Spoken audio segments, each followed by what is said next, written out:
The story of the Inuit begins not in the familiar landscapes of the Canadian Arctic or Greenland, but thousands of miles away in the windswept steppes and coastal regions of northeastern Siberia. Archaeological evidence points to a complex series of migrations and cultural developments spanning over 4,000 years, beginning with the earliest Paleo-Eskimo peoples who first ventured across the Bering Land Bridge and into the North American Arctic. The pre-Dorset culture, also known as the Arctic small tool tradition, represents the earliest confirmed human presence in the high Arctic, dating from approximately 2500 to 500 BCE. These pioneering groups emerged from the broader Paleo-Arctic tradition and carried with them a distinctive toolkit that would define Arctic survival for millennia. Their stone implements were remarkably small and precisely crafted, microblades, burins and scrapers that rarely exceeded a few centimetres in length. These tools, found scattered across archaeological sites from Alaska to Greenland, tell the story of a people who had mastered the art of working with limited raw materials in an environment where every resource was precious. Pre-Dorset settlements reveal a nomadic lifestyle centred around seasonal hunting camps. At sites like Independence 1 in northern Greenland, archaeologists have uncovered the remains of tent rings, circular arrangements of stones that once anchored skin dwellings against Arctic winds. The inhabitants of these camps pursued muskoxen, caribou and seals, with sophisticated hunting strategies that required intimate knowledge of animal behaviour and seasonal patterns. Their harpoon heads carved from antler and bone featured elegant barbed designs that ensured wounded prey could not escape. The precision of these tools speaks to generations of accumulated knowledge about Arctic survival. The genetic signature of these early Arctic peoples can still be traced in modern populations.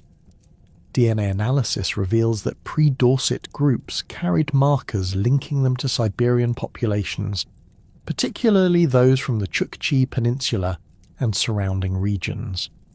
This connection extends beyond genetics to include linguistic relationships, with Proto-Eskimo Aleut languages showing clear ties to certain Siberian language families, though the exact nature of these relationships remains a subject of ongoing scholarly debate.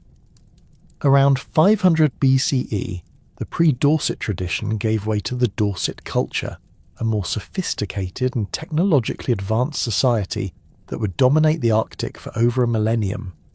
The Dorset people, known to the later Inuit as the Tunit or Sivulik, developed innovations that allowed them to thrive in environments their predecessors had found marginal.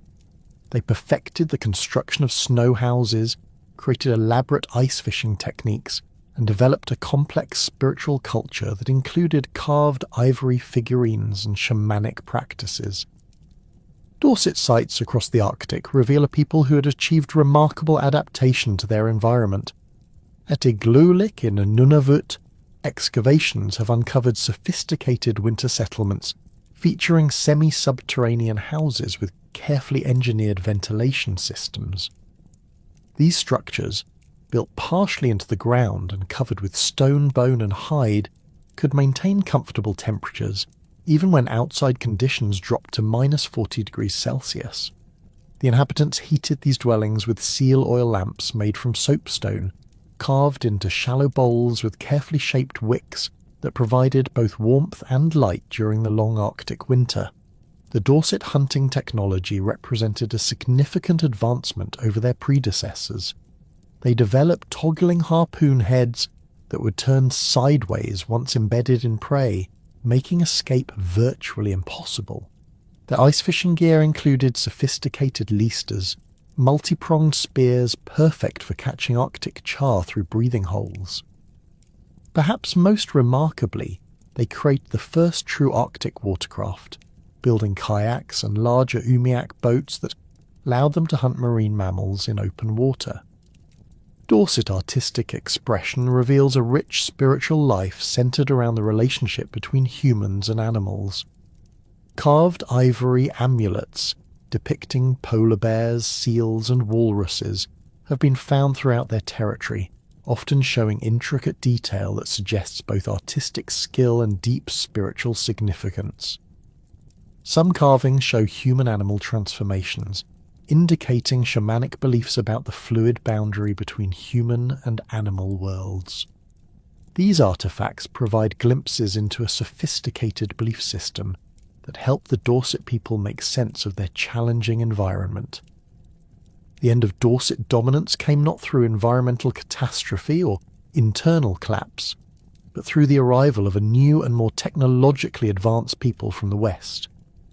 Around 900 CE, the Thule culture began expanding eastward from Alaska, bringing with them innovations that would revolutionize Arctic life. The Thule expansion represents one of the most rapid and successful colonizations in human history, covering over 5,000 kilometers in just a few centuries. The Thule people possessed technological advantages that made them formidable competitors for Arctic resources. Most significantly, they had developed sophisticated techniques for hunting large whales, particularly bowhead whales that could provide enough food, fuel and raw materials to support substantial communities through entire winters. Their whaling technology included large skin boats called umiaks, capable of carrying crews of 8 or more hunters, and heavy toggling harpoons designed to penetrate thick whale hide and blubber. Archaeological evidence from Thule sites reveals the scale of their whaling success. At locations like Point Hope, Alaska, and Resolute Bay in the Canadian Arctic, researchers have uncovered whalebone houses, structures built using the massive jawbones and ribs of bowhead whales as architectural elements. These houses, some measuring over 10 meters in length, could shelter extended families and their possessions through the harshest Arctic winters. The abundance of whalebone at these sites indicates that Thule hunters were taking multiple large whales each season, a feat that required sophisticated coordination and planning. The Thule expansion coincided with a period of climatic warming known as the Medieval Warm Period, which lasted roughly from 900 to 1300 CE. During this time, sea ice coverage was reduced, making whale hunting more feasible and opening previously inaccessible areas to human settlement. The warming climate also meant that traditional Dorset hunting grounds became less reliable as changing ice conditions affected seal populations and migration patterns. Genetic studies have revealed that the Thule people were the direct ancestors of modern Inuit populations. DNA analysis shows clear continuity between Thule remains and contemporary Inuit communities across the Arctic. This genetic evidence is supported by linguistic data, as all modern Inuit dialects can be traced back to Proto-Thule languages spoken during the expansion period. The remarkable consistency of Inuit languages across thousands of kilometers of territory reflects the relatively recent and rapid nature of the Thule expansion. The relationship between expanding Thule populations and existing Dorset communities remains a subject of archaeological investigation. Evidence suggests that in some areas, the two groups coexisted for several generations. At sites in the central Canadian Arctic, researchers have found mixed assemblages containing both Dorset and Thule artefacts, indicating some form of interaction or cultural exchange. However, the overall pattern shows Dorset populations declining as Thule groups established themselves in traditional hunting territories. Thule technological superiority extended beyond whaling to include innovations in transportation, housing and tool manufacture. They developed the classic dog sled, using teams of specially bred Arctic dogs to transport goods and people across vast distances. Their sleds, constructed with flexible lashings that could withstand the stress of rough ice travel, allowed for rapid movement between seasonal hunting grounds. The dogs themselves represented a crucial technology.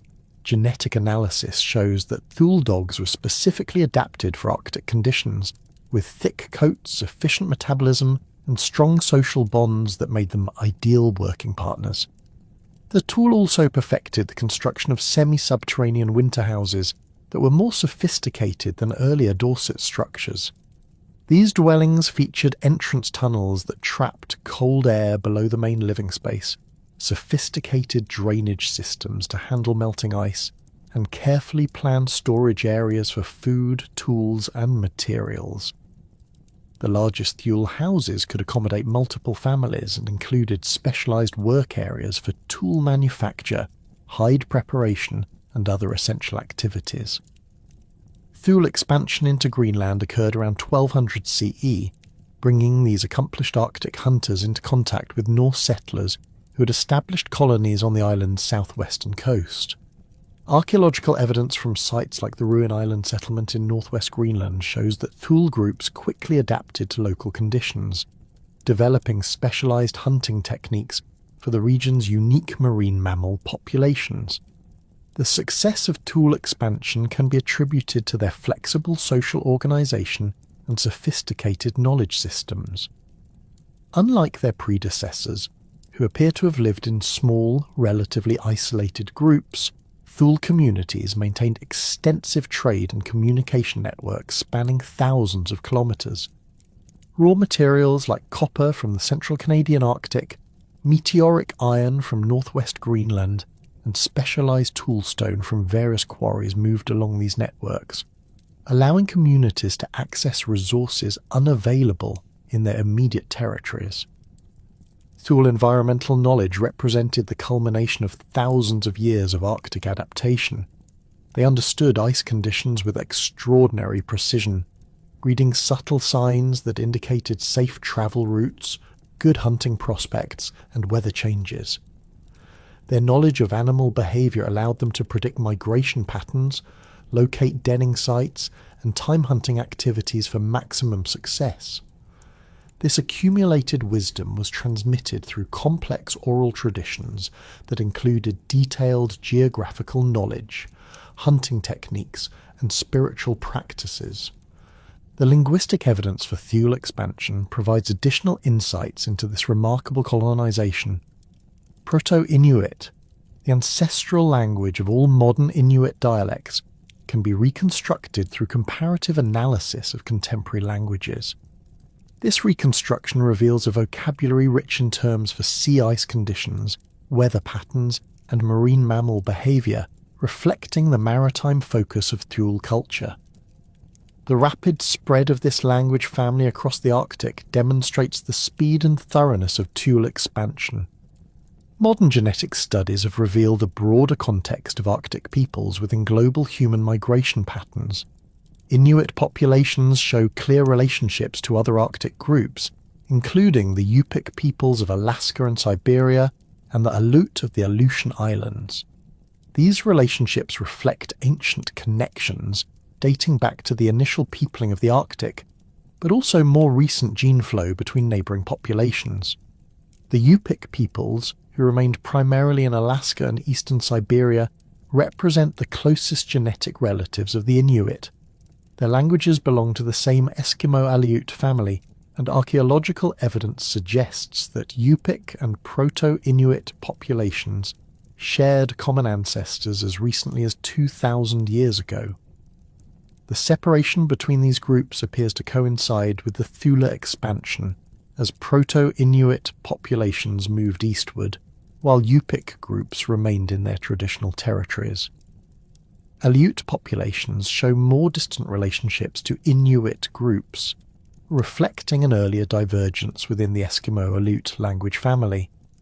Genetic evidence suggests that the ancestors of the Aleut separated from other Arctic peoples around 4,000 years ago, developing their own distinctive adaptations to the marine environment of the Aleutian Islands. Despite this early separation, Aleut and Inuit cultures share fundamental similarities in their maritime orientation and sophisticated understanding of Arctic and subarctic marine ecosystems. The technological innovations that enabled successful Arctic colonization developed over thousands of years through continuous adaptation and refinement. The evolution of Arctic hunting technology shows a clear progression from the simple tools of the pre-Dorset through the sophisticated equipment of the Thule. Each innovation built upon previous knowledge while responding to specific environmental challenges and opportunities. Clothing technology represents one of the most crucial adaptations for Arctic survival. Archaeological evidence shows that even the earliest Arctic peoples had developed sophisticated clothing systems using multiple layers of carefully prepared animal skins.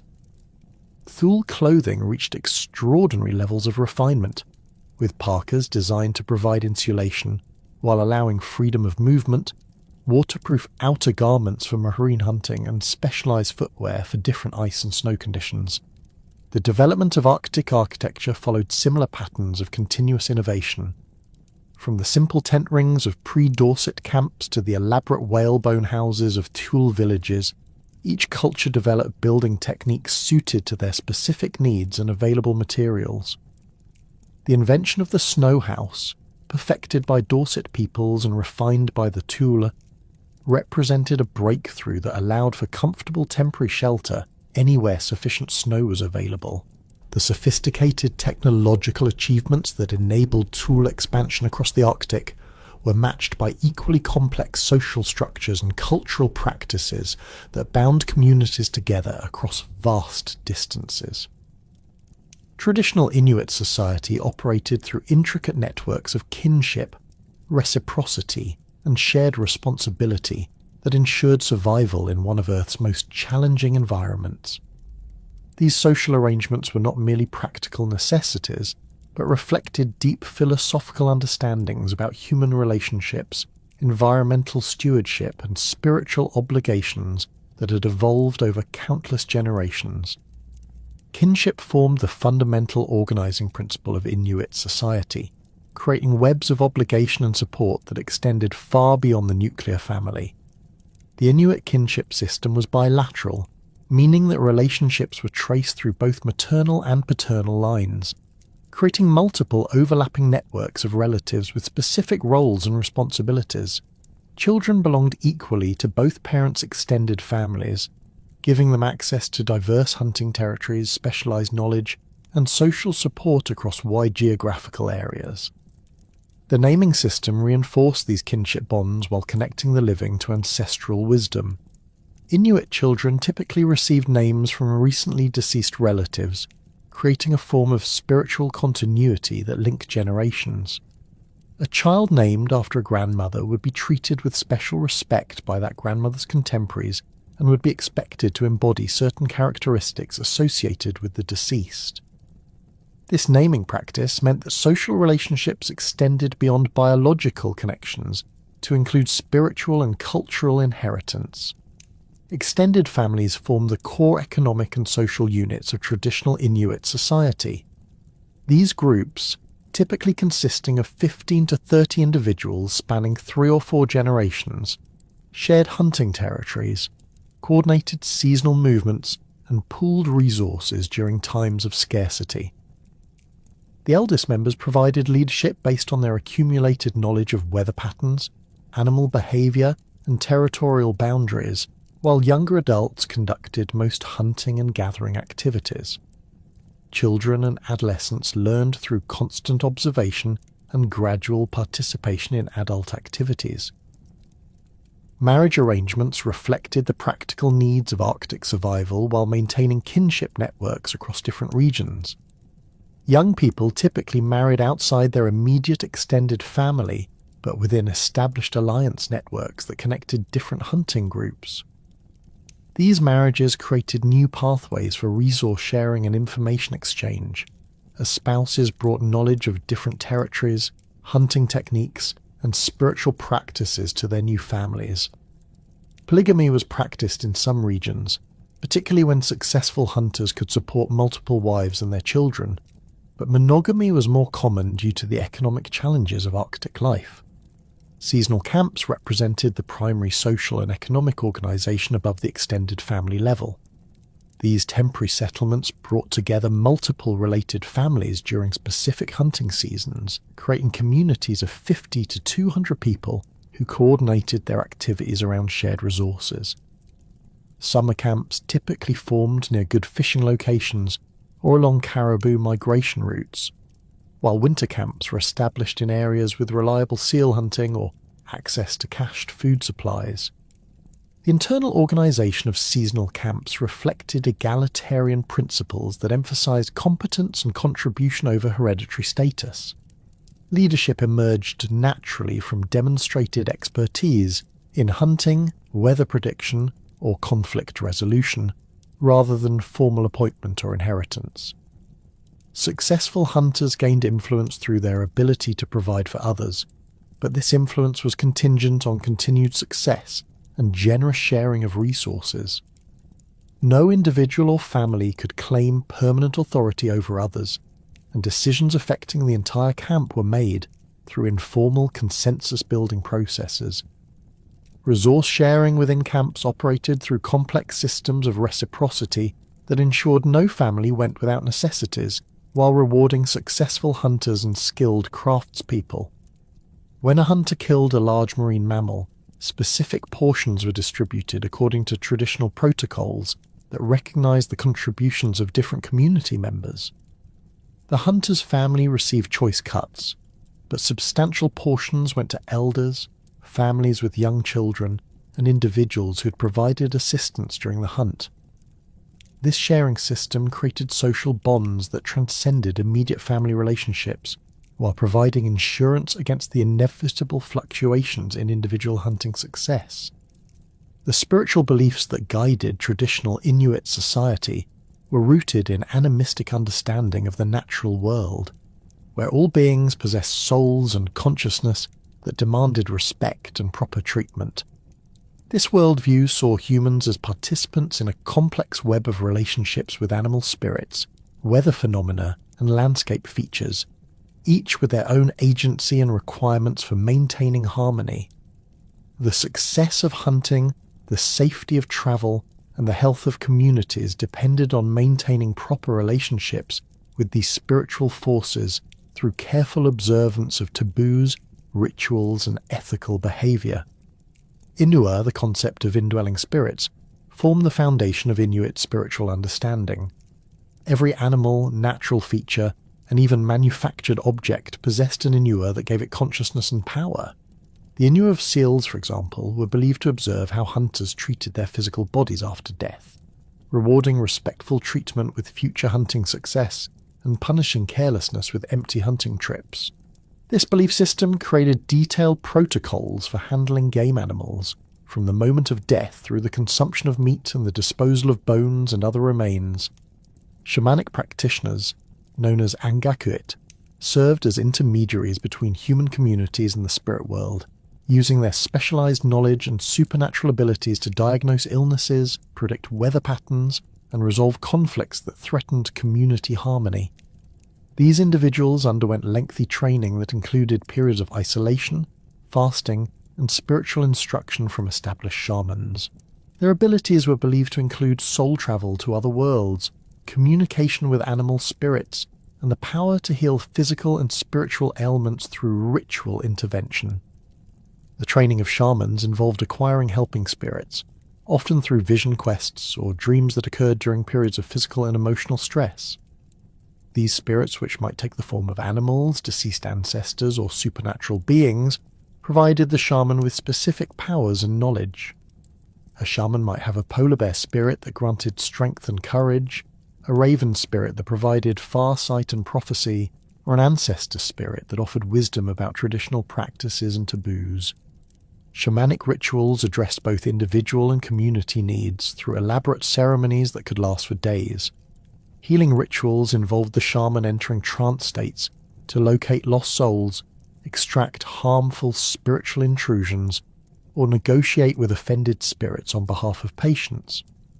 Weather magic attempted to influence wind patterns, ice conditions, and storm systems that affected hunting and travel. Community rituals addressed collective problems such as poor hunting, social conflicts, or violations of important taboos that threatened group welfare. The performance of shamanic rituals involved distinctive clothing, tools, and techniques that mark the practitioner's special status and spiritual power. Shamanic parkas often featured distinctive decorative elements, including amulets, carved ivory ornaments, and symbolic patterns that represented the shaman's helping spirits. Drums made from caribou hide stretched over wooden frames provided rhythmic accompaniment that helped induce trance states and called spiritual helpers. The drumming, combined with repetitive chanting and dancing, created altered states of consciousness that enabled communication with the spirit world.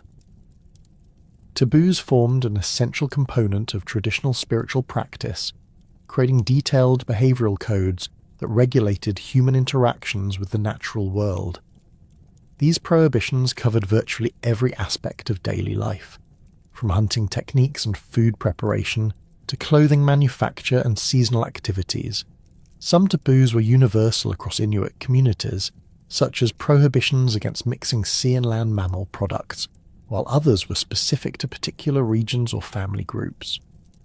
The taboo system governing hunting activities was particularly elaborate, reflecting the critical importance of maintaining proper relationships with animal spirits. Hunters were required to observe specific rituals before, during, and after hunting trips, including purification ceremonies, offerings to animal spirits, and careful treatment of hunting equipment. The weapons used to kill different animals could not be mixed or used for inappropriate purposes, and the processing of game animals followed strict protocols that ensured respectful treatment of the animal's inua. Seasonal taboos regulated activities according to the natural cycles that governed Arctic life. During the dark winter months, certain activities were prohibited to avoid disturbing the spiritual forces that controlled the return of sunlight. Spring taboos protected the renewal of life by restricting activities that might interfere with animal reproduction or plant growth. These seasonal restrictions created rhythms of activity and restraint that synchronized human behavior with natural cycles. Violations of important taboos were believed to cause individual misfortune and community-wide problems, including poor hunting, severe weather, and epidemic illness. When such problems occurred, shamans would conduct divination rituals to identify the specific transgression and prescribe appropriate remediation.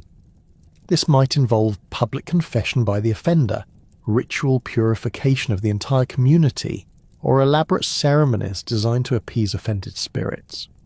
Oral traditions served as the primary mechanism for preserving and transmitting cultural knowledge across generations, encompassing everything from practical survival skills to complex spiritual teachings.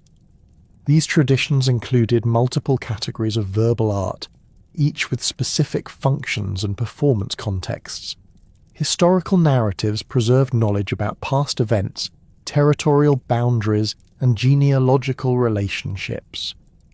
Instructional stories taught practical skills such as hunting techniques, weather prediction, and tool manufacture. Spiritual narratives explained the origins of natural phenomena, the proper relationships between humans and spirits, and the consequences of violating traditional taboos.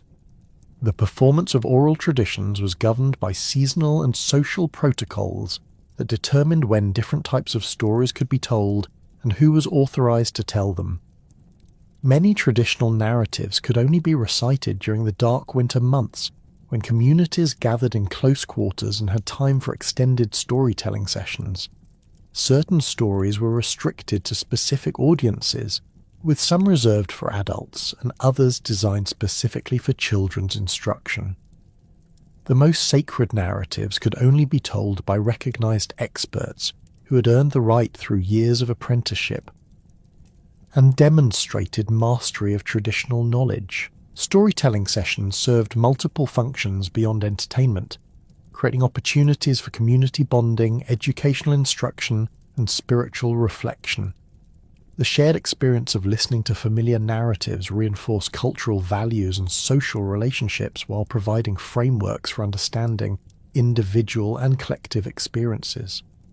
Children learned proper behavior through stories that illustrated the consequences of various actions, while adults used narrative sessions to debate appropriate responses to current challenges by referencing traditional precedents. The accuracy of oral transmission was maintained through various mechanisms including formulaic language, repetitive structures, and community verification of narrative details.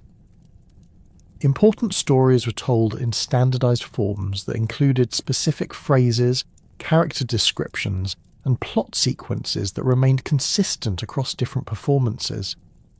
Experienced storytellers were expected to maintain these traditional forms while adapting their presentation to specific audiences and circumstances. Memory techniques used by traditional storytellers included association with geographical landmarks, seasonal activities, and familiar objects that helped organize complex narrative sequences. Stories were often linked to specific locations where events were supposed to have occurred, creating mental maps that connected narrative knowledge to territorial familiarity. Seasonal references helped organize stories according to the annual cycle of activities, while references to tools, animals, and daily activities provided concrete anchors for abstract concepts. Traditional arts and crafts represented sophisticated forms of cultural expression that combined aesthetic beauty with practical functionality, while serving as markers of cultural identity and spiritual belief. These artistic traditions encompassed a wide range of media, including carved ivory, worked stone, prepared skins, and metal objects that demonstrated both technical mastery and creative imagination. The creation of these objects was governed by traditional protocols that specified appropriate materials, techniques, and decorative motifs, while allowing for individual creativity and innovation. Ivory carving represented one of the most highly developed Inuit art forms, utilizing walrus tusks, narwhal tusks, and whalebone to create objects ranging from practical tools to elaborate ceremonial items. The carving process required extensive technical knowledge about the properties of different materials, appropriate tools and techniques, and traditional design principles. Carvers needed to understand how ivory aged and changed color, how different carving techniques affected surface texture, and how to work around natural flaws and irregularities in raw materials. The subject matter of ivory carvings reflected the close relationship between Inuit communities and Arctic wildlife, with representations of seals, walruses, polar bears, and whales appearing frequently in both utilitarian and decorative contexts.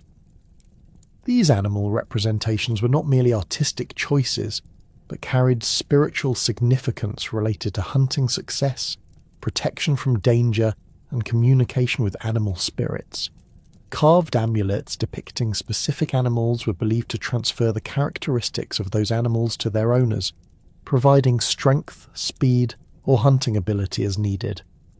Human figures in ivory carvings often depicted shamanic themes, including transformation scenes, where human and animal characteristics were combined in single figures.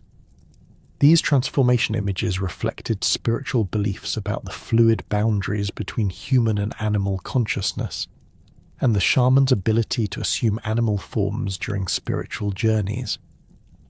The artistic representation of these concepts required sophisticated understanding of both human and animal anatomy, as well as the symbolic vocabulary used to represent spiritual concepts. The tools used for ivory carving were themselves works of craftsmanship, including various knives, scrapers, and drilling implements made from steel, stone, and bone materials. The quality of these tools directly affected the precision and detail possible in finished carvings, leading to continuous refinement of tool-making techniques. Carvers often made their own tools according to personal preferences and specialized needs, creating implements that reflected individual working styles and technical approaches. Skin sewing represented another highly developed craft tradition that combined practical necessity with artistic expression through the creation of clothing, containers, and shelter materials. The preparation of animal skins for sewing required extensive knowledge of skinning techniques, curing processes, and treatment methods that varied according to the intended use of the finished product. Seal skins used for waterproof clothing required different preparation than caribou hides used for winter parkas, and the success of the entire process depended on careful attention to each step. The sewing techniques used in traditional skin work included various stitching methods designed for specific functions and materials. Waterproof seams used in kayak construction and rain gear required specialized stitching that prevented water penetration while maintaining flexibility and strength. Decorative stitching used in parka trim and ceremonial clothing combined functional requirements with aesthetic considerations, creating patterns that identified the maker's cultural background and artistic skill.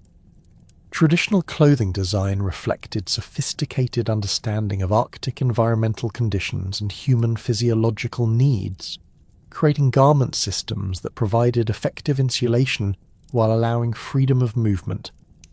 The classic Inuit parka incorporated multiple design features, including adjustable hoods, ventilation systems, and specialized pocket arrangements that address specific functional requirements. The cut and fit of these garments reflected generations of refinement based on practical experience and user feedback. Decorative elements in traditional clothing included fur trim, beadwork, and applique designs that served both aesthetic and symbolic functions.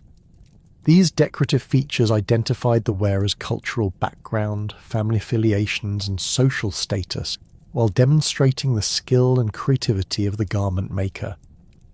The choice of decorative materials and patterns followed traditional protocols that specified appropriate designs for different types of clothing and social occasions.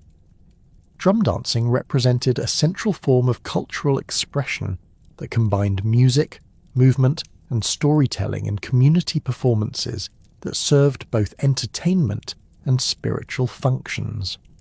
Traditional drums were constructed from caribou hide stretched over wooden frames, creating instruments capable of producing a wide range of tones and rhythmic patterns. The construction of these drums required careful selection of materials and precise craftsmanship to achieve the desired sound quality and durability. The performance of drum dancing involved complex choreography that coordinated individual movements with musical rhythms and narrative content. Dancers used their entire bodies to express the emotional content of songs while maintaining precise timing with the drum accompaniment. The movements often mimicked animal behaviors or natural phenomena referenced in the song lyrics, creating visual representations that enhanced the narrative impact of the performance.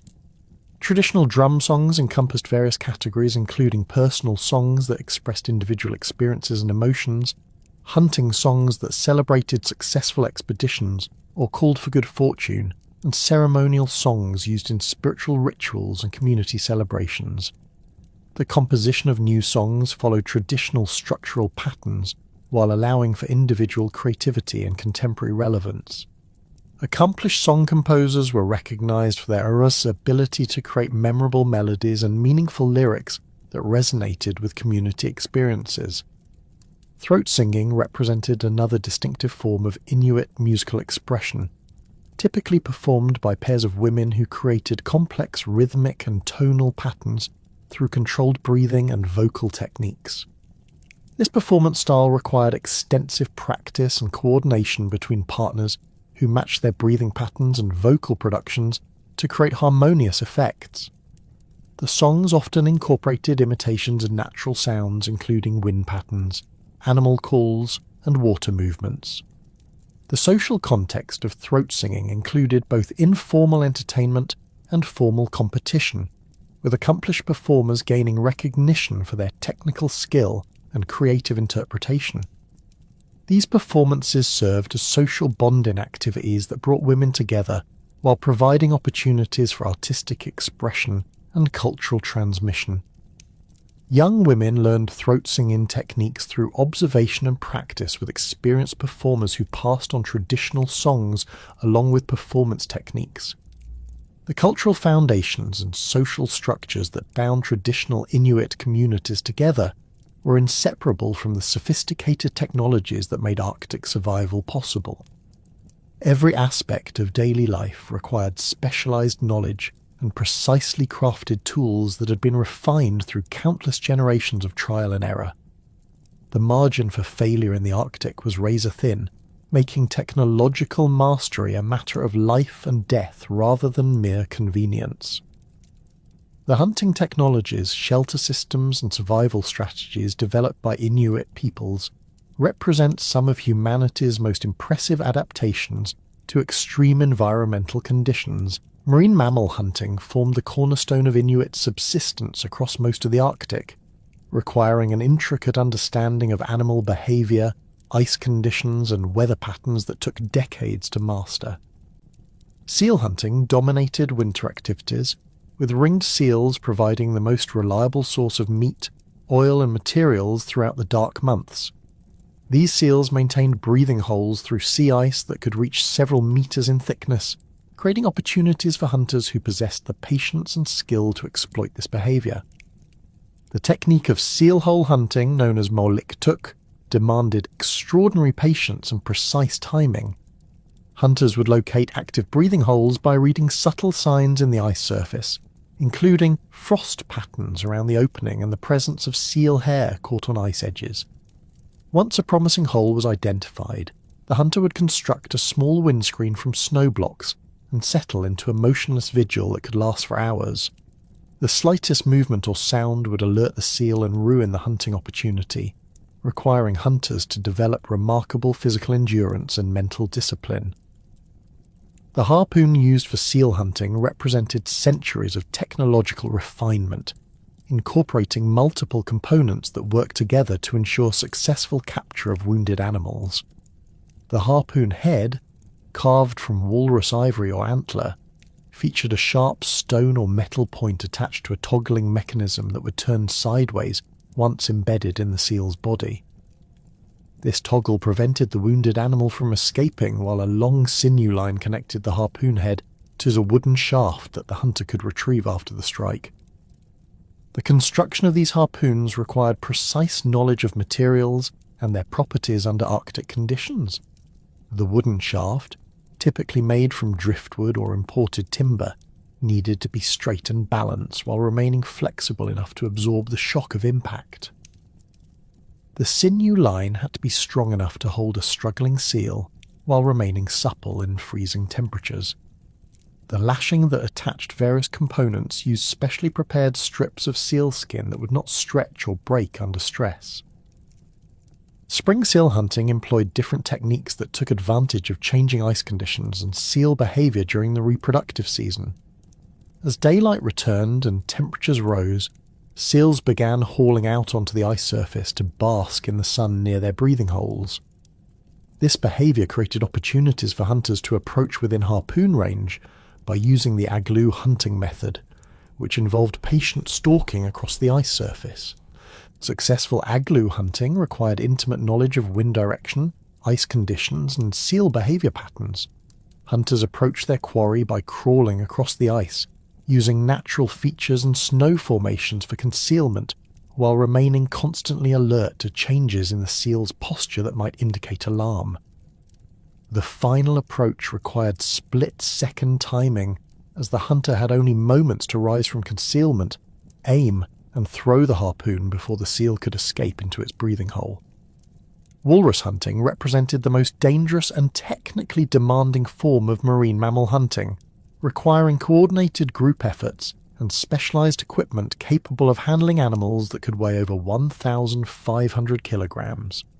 These massive pinnipeds possessed formidable tusks and aggressive temperaments that made them extremely dangerous adversaries, particularly when protecting their young or defending hauling out sites on ice floes or rocky beaches. The approach to walrus hunting grounds required careful planning and precise execution, as these animals were highly intelligent and would flee at the first sign of human presence. Hunting parties travelled in large skin boats called umiaks, which could carry crews of 8 to 12 hunters, along with their specialised equipment. These boats needed to be manoeuvred close enough to the walrus herd for harpoon strikes, while remaining ready for immediate retreat if the animals charged, or the ice conditions changed suddenly.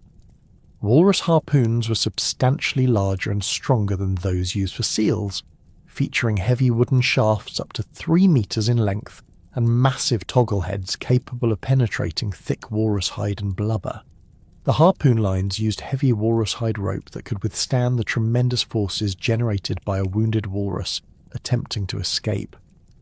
Multiple harpoons were typically required to secure a single animal, with different hunters taking turns to strike while others managed the lines and maneuvered the boat.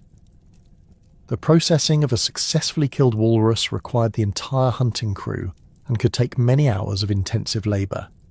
The massive carcass had to be butchered systematically, with specific portions allocated according to traditional sharing protocols that recognised each hunter's contribution to the success. The valuable tusks were carefully removed and would later be carved into tools, weapons, and artistic objects. The thick hide provided material for boat covers, rope, and other heavy-duty applications that required exceptional strength and durability. Whaling represented the pinnacle of Inuit hunting technology and social organisation, requiring large crews, specialised equipment, and extensive preparation that could take months to complete. Bowhead whales, the primary target species, could reach lengths of over 18 metres and weights exceeding 100 tonnes, making them the largest prey animals pursued by any traditional hunting society. The successful capture of a single whale could provide enough food, fuel, and materials to sustain an entire community through multiple seasons. The construction of whaling umiaks required master craftsmen who understood the complex engineering principles needed to create boats capable of handling the stresses of whale hunting. These vessels measured up to 12 metres in length and were built using driftwood or imported timber frames covered with specially prepared walrus or bearded seal hides. The frame construction used sophisticated joinery techniques that allowed the boat to flex with wave action while maintaining structural integrity under extreme conditions. Whaling crews consisted of specialised roles that reflected years of training and accumulated expertise. The umialik, or boat captain, served as the expedition leader and was typically an experienced hunter who owned the boat and equipment. The harpooner occupied the position of honour at the bow and was responsible for delivering the critical first strike that would begin the whale capture process. Other crew members handled the boat, managed harpoon lines, and provided backup harpoons as needed during the hunt. The whaling season required extensive preparation that began months before the actual hunting period. Crews spent weeks preparing their equipment, including sharpening harpoon points, checking boat seams, and testing all rope and line connections. The harpoons used for whaling were massive implements featuring heavy wooden shafts, large toggle heads, and specially braided lines that could handle the enormous forces generated by a struck whale attempting to escape. The whale hunt itself was an extraordinarily dangerous undertaking that required precise coordination and split-second timing. The crew had to manoeuvre their boat close enough to the whale for a harpoon strike while avoiding the animal's powerful tail flukes, which could destroy the boat and kill the entire crew with a single blow. Once struck, the whale would typically sound, diving deep and pulling the boat at tremendous speeds across the water surface in what was known as a Nantucket sleigh ride. Caribou hunting required entirely different skills and technologies adapted to terrestrial rather than marine environments. These large deer migrated in vast herds across the Arctic tundra, following ancient routes that connected calving grounds, summer feeding areas, and winter shelter locations. Inuit hunters developed sophisticated strategies for intercepting these migrations and harvesting animals efficiently while ensuring the continued health of the herds. The construction of caribou hunting weapons emphasized portability and accuracy rather than the massive strength required for marine mammal hunting. Bows were crafted from multiple pieces of wood, antler, and sinew that were carefully shaped and joined to create flexible yet powerful weapons capable of driving arrows through thick caribou hide. The arrows themselves featured carefully balanced shafts tipped with sharp stone or metal points designed to cause rapid blood loss and quick death. Caribou hunting often involved the construction of elaborate drive systems that channeled migrating animals toward waiting hunters. These systems, known as tuk-tu drives, included stone cairns called Inuit that were arranged in converging lines stretching for several kilometres across the tundra. The cairns were topped with pieces of sod or other materials that would flutter in the wind, creating the impression of human figures that would cause the caribou to avoid certain routes and follow predetermined paths. The organisation of caribou drives required extensive cooperation between multiple family groups and careful timing to coincide with migration patterns. Scouts would monitor herd movements and signal when animals were approaching the drive system, while hunters took positions at strategic bottlenecks where they could harvest animals efficiently. Women and children participated by maintaining the cairns and helping to process the large quantities of meat that successful drives could produce. Polar bear hunting represented perhaps the most prestigious and dangerous form of terrestrial hunting, requiring exceptional skill, courage, and specialized knowledge of these formidable predators. Adult polar bears could weigh over 600 kilograms and possess tremendous strength, speed, and intelligence that made them extremely dangerous adversaries. The hunting of these animals was typically undertaken by the most experienced hunters and was surrounded by elaborate spiritual protocols and taboos. The tracking of polar bears required intimate knowledge of ice conditions, weather patterns, and bear behavior that could only be acquired through years of experience. Hunters learned to read subtle signs, including track patterns, feeding sites, and denning locations that indicated bear presence and movement patterns. The approach to a polar bear required extreme caution, as these animals possessed keen senses of smell and hearing that could detect human presence from considerable distances. Polar bear hunting weapons needed to combine portability with stopping power, sufficient to bring down these massive predators quickly and safely. Spears with heavy stone or metal points were preferred over arrows, as they provided better penetration and more reliable killing power. Some hunters used specialized bear spears with crosspieces behind the point that prevented a wounded bear from charging up the shaft to attack the hunter. The spiritual aspects of polar bear hunting were particularly elaborate, reflecting the special status of these animals in Inuit cosmology. Polar bears were believed to possess powerful spirits that demanded respectful treatment and proper ritual observances. Successful bear hunters were required to observe specific taboos and perform prescribed ceremonies that honoured the bear's spirit and ensured continued hunting success. Muskox hunting targeted the shaggy Arctic bovids that inhabited the northernmost regions of the Inuit territory, particularly in areas like northern Greenland and the high Arctic islands. These animals lived in small herds that used defensive formations to protect themselves from wolf attacks, creating opportunities for hunters who understood their behavioural patterns and could exploit their defensive strategies. The approach to muskox herds required careful planning and coordination, as these animals would form defensive circles with adults facing outward and young animals protected in the centre when threatened. Hunters typically worked in pairs or small groups, using the terrain to approach within range while avoiding detection. The key to successful muskox hunting was separating individual animals from the protective herd formation, making them vulnerable to spear or arrow attacks. Muskox hunting weapons were similar to those used for caribou, but needed to be capable of penetrating the thick, matted hair that provided these animals with protection from both cold and predators. Spear points required exceptional sharpness and strength to penetrate effectively, while arrows needed heavy points and powerful bows to achieve adequate penetration for clean kills. The kayak represented one of the most sophisticated pieces of Arctic technology, combining elegant design with practical functionality in a watercraft perfectly adapted to Arctic marine conditions.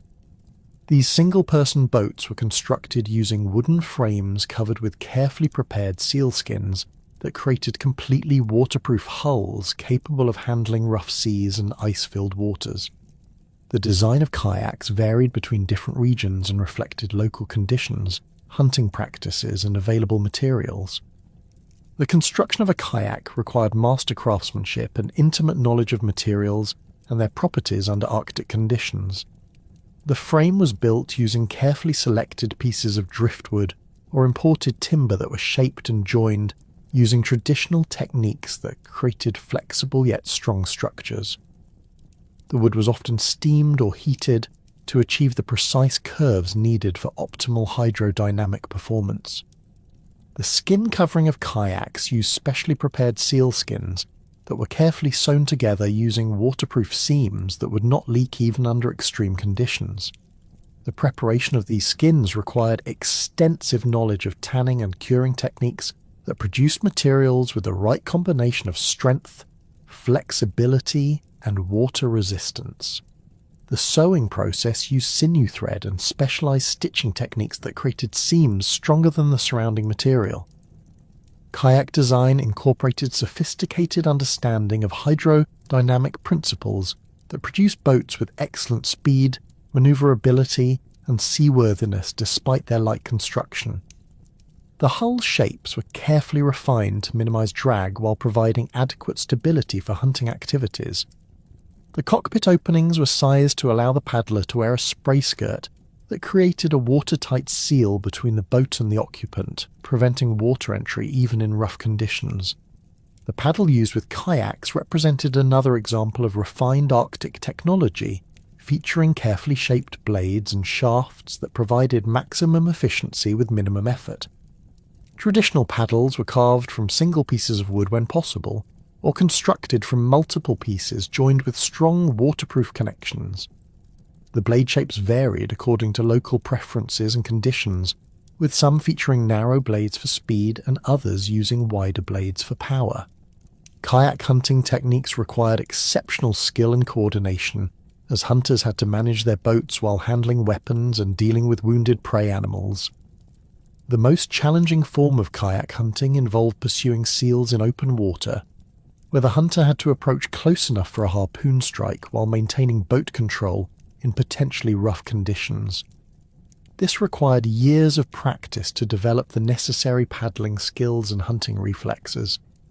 The umiak, or women's boat, served as the primary means of transportation for families and large loads across Arctic waters.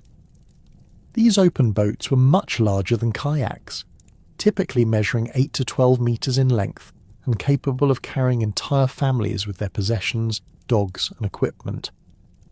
The construction of umiaks used similar principles to kayaks, but on a much larger scale, requiring substantial amounts of materials and extensive labour to complete. Umiak frames were built using heavy timbers that could support the weight of multiple passengers and cargo, while maintaining structural integrity in rough seas. The construction process required careful attention to load distribution and structural reinforcement at critical stress points. The frame members were joined using traditional techniques that created strong, flexible connections capable of withstanding the stresses of heavy loading and rough water conditions. The covering of umiaks typically used walrus hide or bearded seal skins that provided the strength and durability needed for heavy-duty marine transportation. These large skins had to be carefully prepared and sewn together using techniques that created waterproof seams capable of withstanding constant flexing and stress. The maintenance of umiak covers required regular attention, as small leaks could quickly become serious problems when carrying heavy loads or travelling long distances. Snow knives represented essential tools for Arctic survival, used for cutting snow blocks for shelter construction, creating hunting blinds, and modifying ice surfaces for various purposes. These specialized implements were typically made from bone, antler, or metal and featured long, thin blades designed for efficient cutting through different types of snow and ice. The design and construction of snow knives reflected deep understanding of snow properties and the requirements of different construction tasks. The blade shape of snow knives varied according to their intended use and the preferences of individual craftsmen. Some featured straight blades for general cutting tasks, while others incorporated curved profiles that facilitated the cutting of blocks with specific shapes and angles. The blade edges required regular maintenance to remain sharp enough for efficient cutting, particularly when working with hard, wind-packed snow that could quickly dull inferior tools. The handles of snow knives were designed for comfortable grip and efficient force transmission during extended use. Traditional handles were typically made from wood, bone, or antler, and were shaped to fit the user's hand while providing secure grip even when wearing thick mittens. Some handles incorporated decorative elements that identified the owner or reflected personal artistic preferences. The construction of snow houses using snow knives required extensive knowledge of snow properties and sophisticated understanding of structural engineering principles. Builders had to select appropriate snow conditions, cut blocks of the right size and shape, and arrange them in spiralling courses that created strong, stable domes. The cutting and placement of each block required precise technique to ensure proper fit and structural integrity. Arctic clothing systems represented perhaps the most critical survival technology, providing protection from extreme cold, wind and moisture that could kill unprotected humans within minutes. Traditional Inuit clothing incorporated sophisticated understanding of insulation principles, moisture management, and human physiology that produced garment systems capable of maintaining comfortable body temperature in conditions reaching -50 degrees Celsius or colder. The layering system used in traditional Arctic clothing typically included three main components: an inner layer of soft, warm materials worn next to the skin, a middle layer providing primary insulation, and an outer layer designed to block wind and shed moisture. Each layer served specific functions while working together to create an integrated system that could be adjusted according to activity levels and environmental conditions. Inner garments were typically made from soft, warm materials like bird skins or fine caribou fur that provided insulation while allowing moisture vapor to pass through to outer layers. These garments were cut and sewn to fit closely to the body while allowing freedom of movement for hunting and other activities. The construction techniques used specialized seaming methods that eliminated bulk while maintaining insulation properties. The middle insulation layer typically consisted of caribou or seal fur garments that provided the primary thermal protection for the wearer. These garments featured thick, dense fur that trapped warm air while maintaining loft even in extreme conditions. The cut and design of these garments incorporated features like adjustable openings, ventilation systems, and specialized pocket arrangements that enhanced their functionality. Outer garments were designed to block wind and shed moisture while allowing vapor transfer from inner layers. These shells were typically made from tightly woven materials or specially prepared skins that provided weather protection without creating condensation problems inside the clothing system. The design incorporated features like storm flaps, adjustable closures, and reinforced wear areas that enhanced durability and weather resistance. The sophisticated technological mastery and complex social structures that had enabled Inuit peoples to thrive across the Arctic for over a millennium would soon encounter an entirely different set of challenges as European explorers, traders, and settlers began penetrating Arctic waters and coastlines. These initial contacts, beginning with Norse expeditions around 1000 CE, mark the start of a gradual but irreversible transformation of traditional Inuit life that would accelerate dramatically over the following centuries. The earliest documented encounters between Inuit peoples and Europeans occurred in Greenland, where Norse settlers established two major colonies along the southwestern coast during the late 10th and early 11th centuries. Eric the Red's colonization of Greenland around 985 CE brought approximately 500 Norse settlers to an island that had been inhabited by Dorset peoples for over a millennium, though the Dorset population had declined significantly by the time of Norse arrival. Archaeological evidence from sites like Brattahlid and Garda reveals that these early Norse settlements were substantial undertakings featuring stone and turf longhouses, churches, and livestock enclosures that supported a pastoral economy based on cattle, sheep, and goats. The Thule expansion into Greenland around 1200 CE created the first sustained contact between Inuit ancestors and European settlers.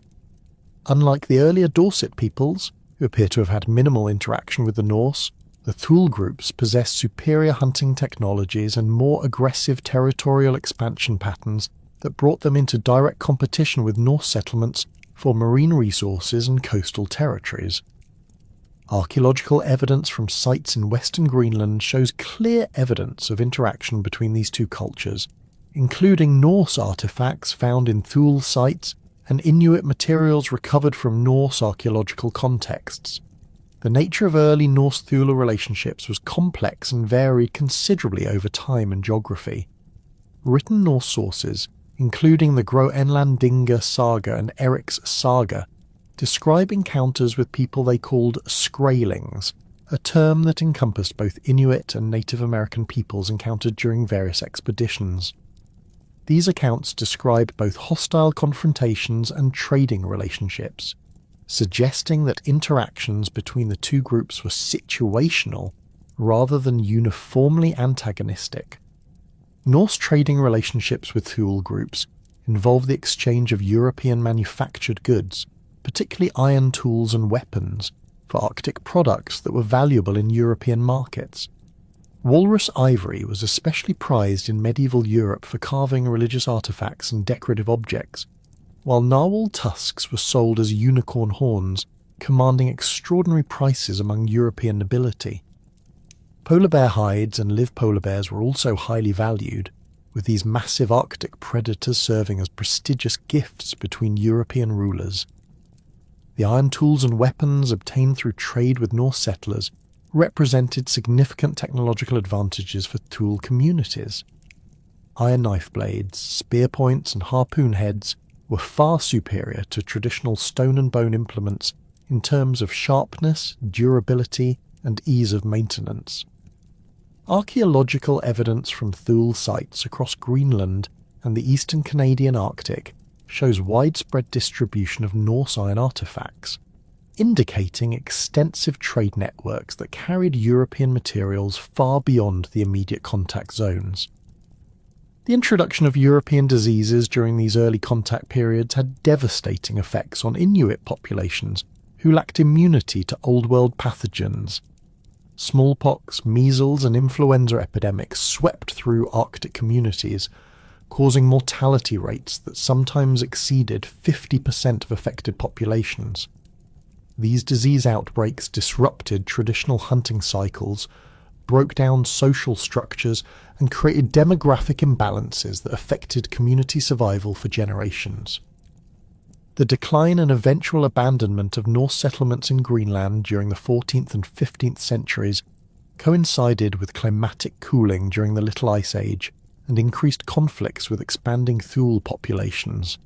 Archaeological evidence from the Western settlement, which was abandoned around 1350 CE, shows signs of increasing isolation from Europe and growing dependence on marine resources similar to those exploited by Inuit hunters. The final collapse of the eastern settlement around 1450 CE ended nearly 5 centuries of European presence in Greenland, leaving Inuit peoples as the sole human inhabitants of the island. The next significant phase of European contact began during the late 16th century, with English expeditions searching for the Northwest Passage, a hypothetical Arctic sea route connecting the Atlantic and Pacific Oceans. Martin Frobisher's 3 voyages between 1576 and 1578 marked the beginning of systematic English exploration of Arctic waters and the first documented encounters between Inuit peoples and post-medieval Europeans. These expeditions were motivated by England's desire to find an alternative route to Asian markets that would bypass Spanish and Portuguese-controlled sea lanes. Frobisher's first voyage in 1576 brought him to what is now known as Frobisher Bay on Baffin Island, where his crew encountered Inuit hunters who initially appeared friendly and willing to engage in trade. The English explorers were impressed by Inuit kayaking skills and hunting technologies, with crew members describing the waterproof skin boats and sophisticated hunting weapons in detailed accounts that were among the first European descriptions of traditional Inuit technology. The initial peaceful contact between Frobisher's expedition and local Inuit groups quickly deteriorated into conflict and mutual distrust. When 5 English sailors disappeared after going ashore to establish trading contact, Frobisher assumed they had been captured or killed by the Inuit. In retaliation, he captured an Inuit hunter by using a ship's bell as bait, forcing the man to paddle his kayak within reach of the English vessel. This captive, along with his kayak and hunting equipment, was transported to England, where he became a sensation at the court of Queen Elizabeth I before dying shortly after arrival, probably from disease. Frobisher's second voyage in 1577 involved a larger expedition of 3 ships carrying 120 men, including miners and assayers who were tasked with evaluating the commercial potential of what Frobisher believed to be gold ore discovered during his first voyage. The expedition established a temporary mining camp on Codlunan Island, where they extracted approximately 200 tons of black rock that they believed contained precious metals. The presence of this larger English force created additional tensions with local Inuit populations, leading to several violent confrontations. The conflicts during Frobisher's second expedition included a pitched battle between English sailors and Inuit warriors that resulted in casualties on both sides. English accounts describe Inuit fighters using bows and arrows with remarkable accuracy, while the Inuit demonstrated tactical sophistication by using terrain features and weather conditions to their advantage. The English superiority in armour and firearms was offset by Inuit knowledge of local conditions and superior mobility across ice and snow. Frobisher's third and largest expedition in 1578 involved a fleet of 15 ships carrying over 400 men, including colonists intended to establish a permanent English settlement in the Arctic. This massive undertaking was motivated by continued belief in the value of the supposed gold ore and the strategic importance of controlling a northwest passage route. However, the expedition encountered severe ice conditions that prevented them from reaching their intended destination, forcing them to abandon colonization plans and focus on additional mining operations. The mining activities conducted during Frobisher's 3 voyages ultimately proved to be based on a fundamental misunderstanding of the geological samples they had collected. The black rock that had generated such excitement among English investors and court officials turned out to be worthless iron pyrite rather than gold-bearing ore. The failure of these mining ventures ended English interest in Arctic colonization for several decades and left local Inuit populations with their first direct experience of European technological capabilities and territorial ambitions. The whaling industry that developed in Arctic waters during the 17th century created the next major phase of sustained contact between Inuit peoples and Europeans. Dutch, English, and later American whaling vessels began operating in Davis Strait, Baffin Bay, and other Arctic waters in pursuit of bowhead whales, which provided valuable oil for lighting and lubrication, as well as baleen for various manufactured products. These commercial whaling operations brought hundreds of European sailors into Arctic waters annually and established the first regular trade relationships between Inuit communities and European merchants. The Spitsbergen whale fishery, established by Dutch whalers around 1610, demonstrated the enormous profits available from Arctic whaling operations. Bowhead whales could yield up to 20 tons of oil and 1,500 kilograms of baleen, making successful whaling voyages extremely lucrative, despite the high costs and risks involved. The success of Spitsbergen operations encouraged expansion into other Arctic regions, including the waters around Greenland and the eastern Canadian Arctic, where Inuit communities had been hunting whales for centuries. European whaling operations in Inuit territories created complex relationships that combined competition for whale resources with mutually beneficial trade arrangements. Inuit hunters possessed superior knowledge of local whale populations, ice conditions, and weather patterns that could mean the difference between successful and disastrous whaling seasons for European crews. At the same time, European vessels carried manufactured goods, weapons, and other materials that were highly valued by Inuit communities. The establishment of regular trading relationships between whaling crews and Inuit communities introduced a wide range of European manufactured goods into traditional Arctic economies. Iron tools and weapons, including knives, harpoon points, and firearms, provided significant advantages in hunting and warfare. Wooden materials, which were scarce in most Arctic regions, allowed for improvements in boat construction, shelter building, and tool manufacture. Textiles, beads, and other decorative items became incorporated into traditional clothing and artistic expressions. The seasonal nature of whaling operations created patterns of contact that fit relatively well with traditional Inuit seasonal cycles. European whaling vessels typically arrived in Arctic waters during late spring and summer months when ice conditions permitted navigation, coinciding with periods when Inuit communities were engaged in intensive marine hunting activities. This timing allowed for extended interaction periods without completely disrupting traditional subsistence cycles. However, the intensive hunting pressure created by European whaling operations began to have noticeable effects on whale populations that Inuit communities depended upon for subsistence. Bowhead whales, which reproduced slowly and lived in relatively small populations, were particularly vulnerable to overhunting. The reduction in whale availability forced some Inuit communities to modify their hunting strategies and rely more heavily on smaller marine mammals and terrestrial resources. The introduction of firearms through whaling trade relationships created significant changes in Inuit hunting technologies and social relationships. Muskets and later rifles provided advantages in hunting large terrestrial mammals like caribou and musk oxen, but they also required ongoing supplies of gunpowder, shot, and replacement parts that could only be obtained through continued trade with Europeans. This technological dependence created new forms of economic relationship that gradually altered traditional patterns of resource distribution and social organization.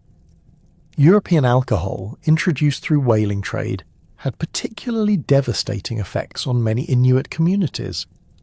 Traditional Inuit societies had no experience with fermented beverages and lacked cultural mechanisms for regulating alcohol consumption. The introduction of rum, whiskey, and other spirits led to widespread alcoholism that disrupted hunting activities, family relationships, and community decision-making processes. The social problems created by alcohol abuse would remain a persistent challenge for Inuit communities throughout the historical period. The first systematic missionary activities among Inuit peoples began during the early 18th century with the arrival of Moravian missionaries in Greenland and Labrador. These German Protestant missionaries were motivated by evangelical fervour to convert indigenous peoples to Christianity, but they also brought medical knowledge, educational programs, and new forms of economic organisation that had profound effects on traditional Inuit societies. Hans Egede, a Norwegian-Danish missionary, established the first permanent European mission among Inuit peoples when he founded Godtab in western Greenland in 1721. Egede's mission was supported by the Danish crown as part of broad efforts to reassert Danish sovereignty over Greenland and develop commercial relationships with Inuit populations. The mission served multiple functions, combining religious instruction with trade activities, medical services, and political administration. The Moravian missions established in Labrador beginning in 1771 created more intensive programs of cultural transformation than had been attempted in earlier contact situations. Missionaries like Jens Haven and Christian Larsen learned Inuktitut languages and developed written systems for recording traditional oral literature, while simultaneously working to replace traditional spiritual beliefs with Christian doctrines. These missions established permanent settlements where Inuit families were encouraged to abandon nomadic hunting lifestyles in favour of sedentary communities centred around church and school activities. The introduction of Christianity created complex processes of religious syncretism, where traditional Inuit spiritual beliefs were modified and combined with Christian teachings rather than simply replaced. Many Inuit communities developed hybrid religious systems that incorporated Christian symbolism and ritual practices while maintaining traditional relationships with animal spirits and shamanic healing practices. This religious blending reflected the practical difficulties of completely abandoning spiritual systems that were closely integrated with subsistence activities and environmental knowledge. Missionary educational programs introduced literacy and European-style schooling to Inuit communities for the first time. The development of syllabic writing systems for Inuktitut languages allowed traditional oral literature to be recorded and preserved, but it also created new forms of cultural authority based on literacy skills rather than traditional knowledge and experience. Children who learned to read and write in mission schools often found themselves caught between traditional and European cultural systems, creating generational conflicts that affected family and community relationships. The medical services provided by missionary physicians and trained assistants offered significant benefits to Inuit communities that had limited treatments for certain types of injuries and diseases. European medical knowledge was particularly effective in treating wounds, setting broken bones, and performing surgical procedures that were beyond the capabilities of traditional healing practices. However, European medicine was less effective in addressing the epidemic diseases that continued to devastate Inuit populations throughout the contact period. The economic changes introduced through missionary activities included new forms of wage labour, commercial fishing and hunting, and craft production for European markets. Missions often operated trading posts that purchased furs, ivory and other Arctic products while selling European manufactured goods, creating more systematic commercial relationships than had existed during the earlier period of sporadic contact with whaling crews and explorers. The gradual establishment of colonial administrative systems in Arctic regions during the 18th and 19th centuries created new forms of political relationship between Inuit communities and European governments. The Hudson's Bay Company, chartered in 1670, gradually extended its trading operations into Arctic regions, establishing posts that became focal points for commercial and political relationships between Inuit hunters and European colonial authorities. The fur trade relationships that developed through Hudson's Bay Company operations created economic dependencies that altered traditional Inuit subsistence patterns and social organizations. The company's focus on acquiring fox, seal, and other fur-bearing animal pelts encouraged Inuit hunters to spend more time on commercial hunting activities and less time on subsistence hunting for community consumption. This shift towards market-oriented hunting created new forms of economic inequality within Inuit communities and increased dependence on European trade goods for basic survival needs. The establishment of permanent trading posts also created new settlement patterns, as Inuit families began spending longer periods near these commercial centres rather than following traditional seasonal migration routes. These proto-urban concentrations facilitated the spread of epidemic diseases and created sanitation problems that traditional nomadic lifestyles had avoided. The social problems associated with permanent settlements would become increasingly severe as colonial administrative systems expanded their control over Inuit territories. The introduction of European legal systems and concepts of territorial sovereignty created fundamental conflicts with traditional Inuit understandings of land use and resource rights. European colonial governments claimed exclusive jurisdiction over vast Arctic territories based on discovery rights and international treaties that had been negotiated without any input from indigenous inhabitants. These territorial claims conflicted with traditional Inuit concepts of hunting territories and seasonal resource access that had been developed over centuries of sustainable resource management. The cumulative effects of nearly 3 centuries of intermittent European contact had created significant changes in Inuit societies by the late 18th century, though many communities retained substantial elements of traditional culture and technology. The introduction of European diseases had caused severe population declines that disrupted traditional social structures and knowledge transmission systems. The availability of European trade goods had created new forms of economic relationship and technological dependence that altered traditional patterns of resource sharing and community organization. Despite these changes, most Inuit communities maintained their fundamental orientation towards marine and terrestrial hunting as the basis of subsistence and cultural identity. Traditional hunting technologies continued to be used alongside European tools and weapons, and traditional knowledge about ice conditions, weather patterns, and animal behaviour remained essential for survival in Arctic environments.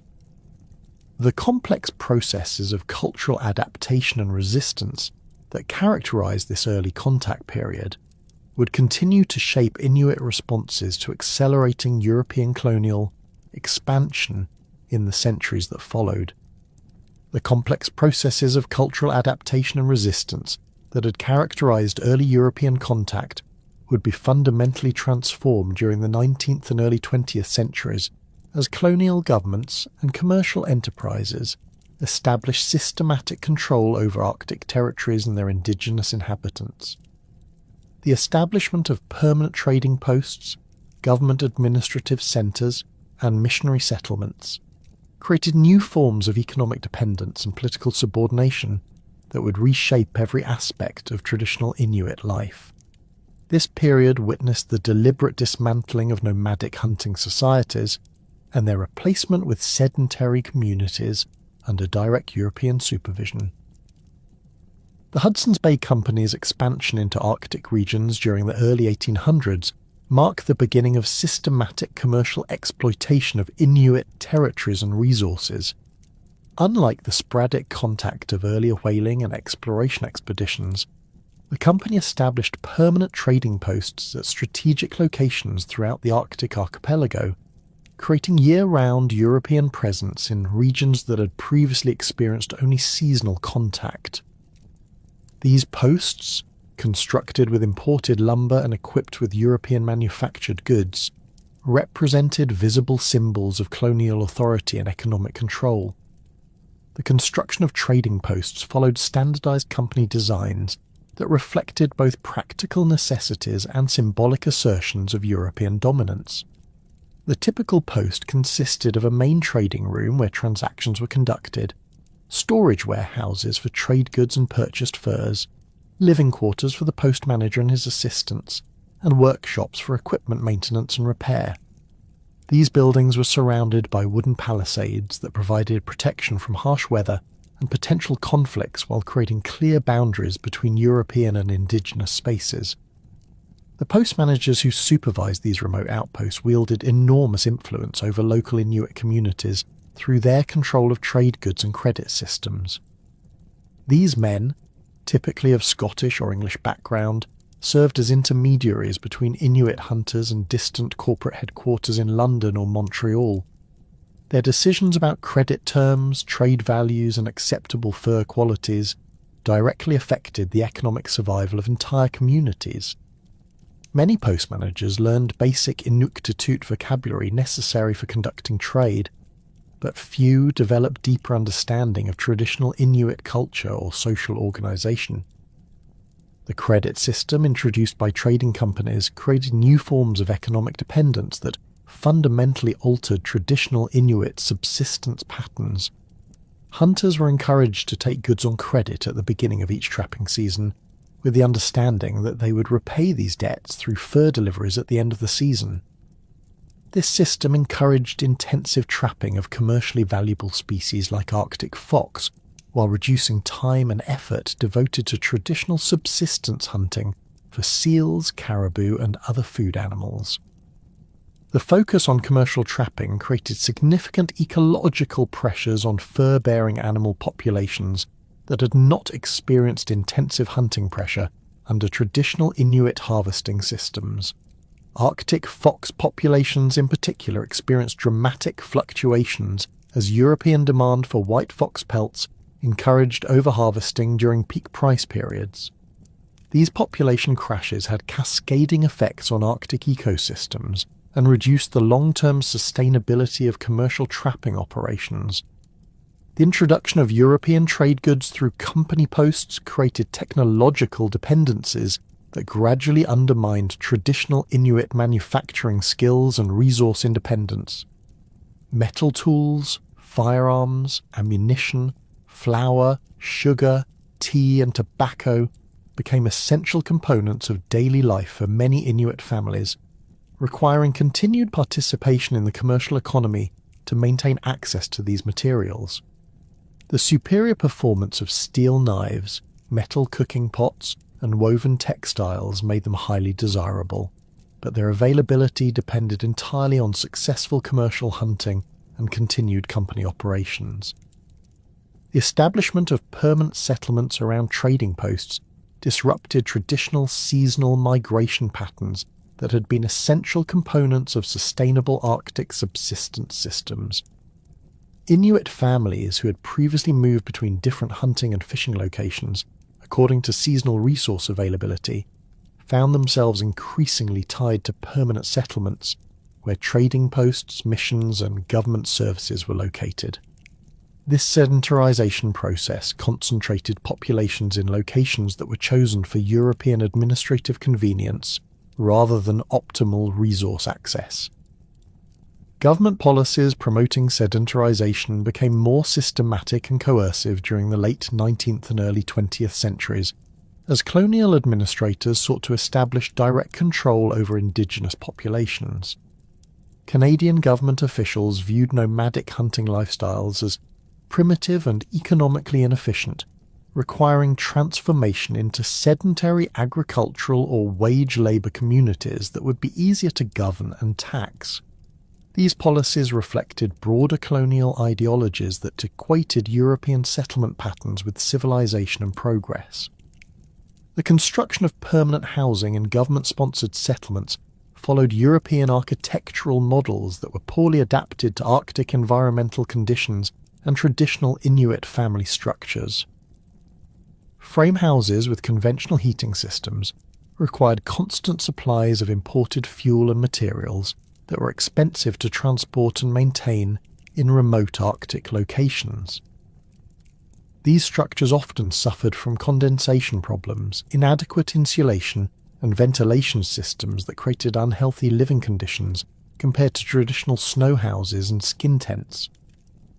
The concentration of previously dispersed populations in permanent settlements created serious sanitation and health problems that had not existed under traditional nomadic lifestyles. Waste disposal, water supply, and sewage management became critical issues when dozens of families were living in close proximity throughout the year.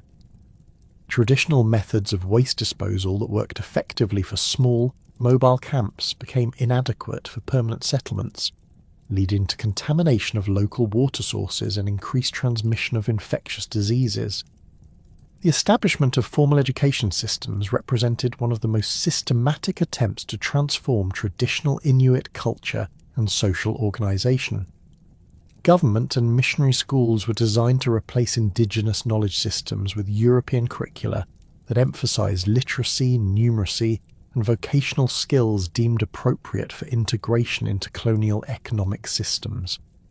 These educational programs were conducted primarily in English or French, with Inuktitut languages actively discouraged or prohibited in classroom settings. The residential school system that was implemented in many Arctic regions involved the forced removal of Inuit children from their families and communities for extended periods of education in distant institutions. These schools, operated by various Christian denominations under government contracts, aimed to eliminate indigenous cultural practices and replace them with European values and behaviours. Children were forbidden to speak their native languages, practice traditional customs, or maintain contact with traditional spiritual beliefs and practices. The daily routine in residential schools was designed to instill European concepts of time management, individual achievement, and hierarchical authority that conflicted with traditional Inuit values of collective decision-making and consensus building. Students were required to follow rigid schedules that divided the day into discrete periods for academic instruction, vocational training, meals, and supervised recreation. This regimentation was intended to prepare students for integration into wage labour economies, where punctuality and individual productivity were highly valued. The curriculum in government and missionary schools emphasised basic literacy and numeracy skills, along with vocational training that prepared students for roles as interpreters, clerks, or skilled labourers in the colonial economy. Academic subjects included reading, writing, arithmetic, geography and history that presented European perspectives on world events and cultural development. Vocational training focused on skills like carpentry, mechanics, and domestic work that were considered appropriate for indigenous peoples within the colonial social hierarchy. The suppression of Inuktitut languages in educational settings had devastating effects on traditional knowledge transmission systems that depended on oral instruction and storytelling.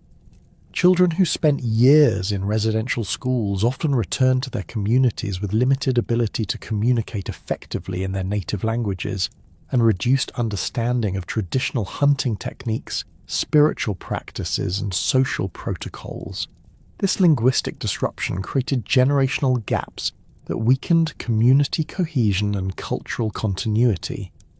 The introduction of European medical systems and healthcare services brought significant benefits in treating certain types of injuries and illnesses, but it also disrupted traditional healing practices and created new forms of dependence on outside medical authority. Government-sponsored nursing stations and visiting physicians provided access to surgical procedures, pharmaceuticals, and diagnostic techniques that were beyond the capabilities of traditional Inuit healers. However, these medical services were often unavailable during critical periods and showed limited understanding of traditional healing knowledge that had proven effective for centuries. The devastating impact of introduced diseases continued to be the most serious health challenge facing Inuit communities throughout the colonial period. Tuberculosis emerged as a particularly severe problem, spreading rapidly through overcrowded settlements and causing mortality rates that sometimes exceeded 25% of affected communities. The bacterial infection thrived in the poor ventilation and close living conditions that characterized many government-sponsored settlements, creating epidemic conditions that overwhelmed available medical resources. Tuberculosis epidemics had particularly severe effects on Inuit communities because the disease often affected adults in their prime productive years, disrupting hunting activities and childcare responsibilities. The chronic nature of tuberculosis meant that affected individuals required long-term care that strained family resources and community support systems. Many tuberculosis patients were evacuated to distant sanatoriums in southern Canada for treatment, separating them from their families and communities for months or years at a time. Influenza outbreaks continued to cause periodic epidemics that devastated Inuit populations throughout the colonial period. The 1918 influenza pandemic was particularly severe in Arctic regions, where entire communities were affected simultaneously and lacked access to medical care or basic supplies needed to care for the sick. Some settlements lost more than half their population during this pandemic, creating demographic disruptions that affected community survival for decades afterward. Measles, whooping cough, and other childhood diseases that were relatively mild in European populations often proved fatal for Inuit children who lacked inherited immunity to these pathogens. These diseases spread rapidly through settlements where children lived in close contact with each other, particularly in residential school environments where students from different communities were housed together. The high mortality rates among children disrupted traditional patterns of cultural transmission and created long-term demographic imbalances in many communities. The medical evacuation programs that developed during the mid-20th century involved the transportation of seriously ill Inuit patients to hospitals in southern Canada for treatment that was unavailable in Arctic communities. These evacuations, while often life-saving, created additional trauma for patients who were separated from their families and placed in unfamiliar cultural environments where they could not communicate effectively with medical staff or understand the treatment procedures being performed. The introduction of European legal systems and concepts of individual property rights created fundamental conflicts with traditional Inuit concepts of collective resource management and territorial use. Colonial governments imposed legal frameworks that recognized individual ownership of land and resources, while denying the validity of traditional hunting territories and seasonal resource access rights that had been maintained for centuries through customary law and community consensus. The establishment of game laws and hunting regulations represented direct challenges to traditional Inuit subsistence practices and resource management systems.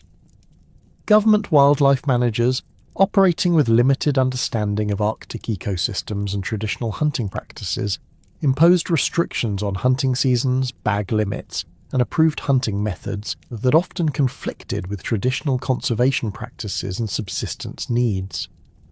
These regulations were enforced by government agents who had little knowledge of local environmental conditions or traditional resource management systems.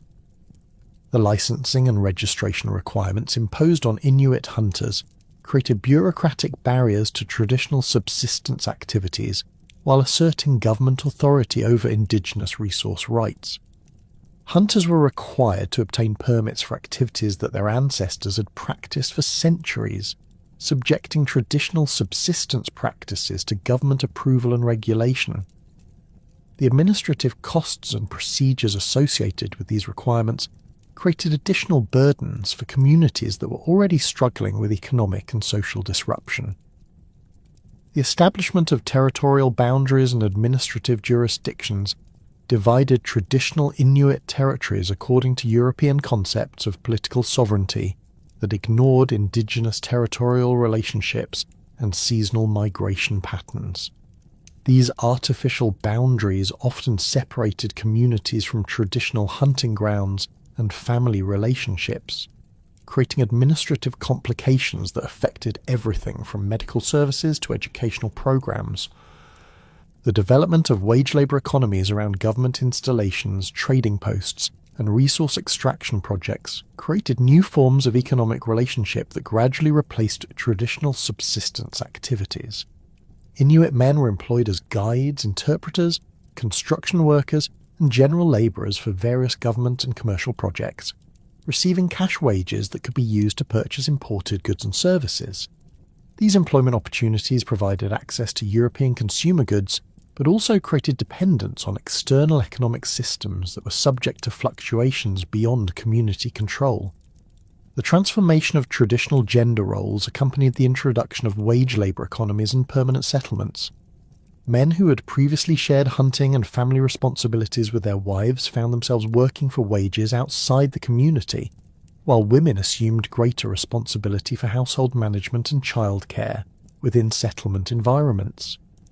These changes disrupted traditional patterns of cooperative labour and decision-making that had characterised traditional Inuit family structures. The introduction of formal political structures based on European models of representative democracy conflicted with traditional Inuit consensus-building processes and collective decision-making systems. Government-appointed administrators and elected councils operated according to majority rule principles that often ignored minority viewpoints and traditional protocols for resolving community disputes. These new political systems concentrated decision-making authority in formal positions, rather than recognizing the traditional influence of elders, successful hunters, and other community members who had earned respect through demonstrated competence and wisdom. The establishment of police detachments and formal law enforcement systems introduced European concepts of criminal justice that conflicted with traditional methods of conflict resolution and community healing. Royal Canadian Mounted Police officers stationed in Arctic communities were responsible for enforcing Canadian criminal law and government regulations, often without understanding the cultural contexts and traditional practices that influence community behaviour. The arrest and prosecution of community members for violations of government laws created tensions between Indigenous and European legal systems. The construction of communication systems, including radio stations, telegraph lines, and later telephone networks, connected remote Arctic communities to southern administrative centres and commercial markets for the first time. These communication technologies facilitated government administration and commercial operations, but also accelerated the pace of cultural change by exposing Inuit communities to outside influences and reducing their isolation from broader Canadian society. The development of transportation infrastructure, including airstrips, roads, and improved harbour facilities, made Arctic communities more accessible to outside visitors and government services, while also facilitating the movement of people and goods that further integrated these communities into broader economic and social systems. The construction of these facilities often required substantial environmental modification that affected traditional hunting and fishing areas, creating additional disruptions to traditional subsistence activities. The cumulative effects of these colonial policies and institutional changes had fundamentally transformed traditional Inuit societies by the mid-20th century. The nomadic hunting communities that had sustained themselves in the Arctic for over a millennium had been largely replaced by sedentary settlements dependent on government services, commercial employment, and imported goods for their basic survival. Traditional knowledge systems, spiritual practices, and social institutions had been severely disrupted, though not entirely eliminated, by systematic programs of cultural transformation and assimilation. The systematic transformation of Inuit societies through colonial policies and institutional control reached its most intensive and destructive phase with the implementation of residential school systems across the Arctic during the mid-20th century. These institutions, designed explicitly to eliminate indigenous cultural practices and replace them with European values and behaviours, represented the culmination of decades of colonial efforts to assimilate indigenous peoples into mainstream Canadian society. The residential school system would inflict profound and lasting trauma on Inuit communities while deliberately severing the transmission of traditional knowledge, languages, and spiritual practices that had sustained Arctic peoples for over a millennium. The establishment of residential schools in Inuit territories followed patterns that had been developed in other parts of Canada, but the implementation in Arctic regions created unique challenges and intensified trauma due to the extreme geographical isolation and the fundamental incompatibility between institutional structures and traditional Inuit lifestyles.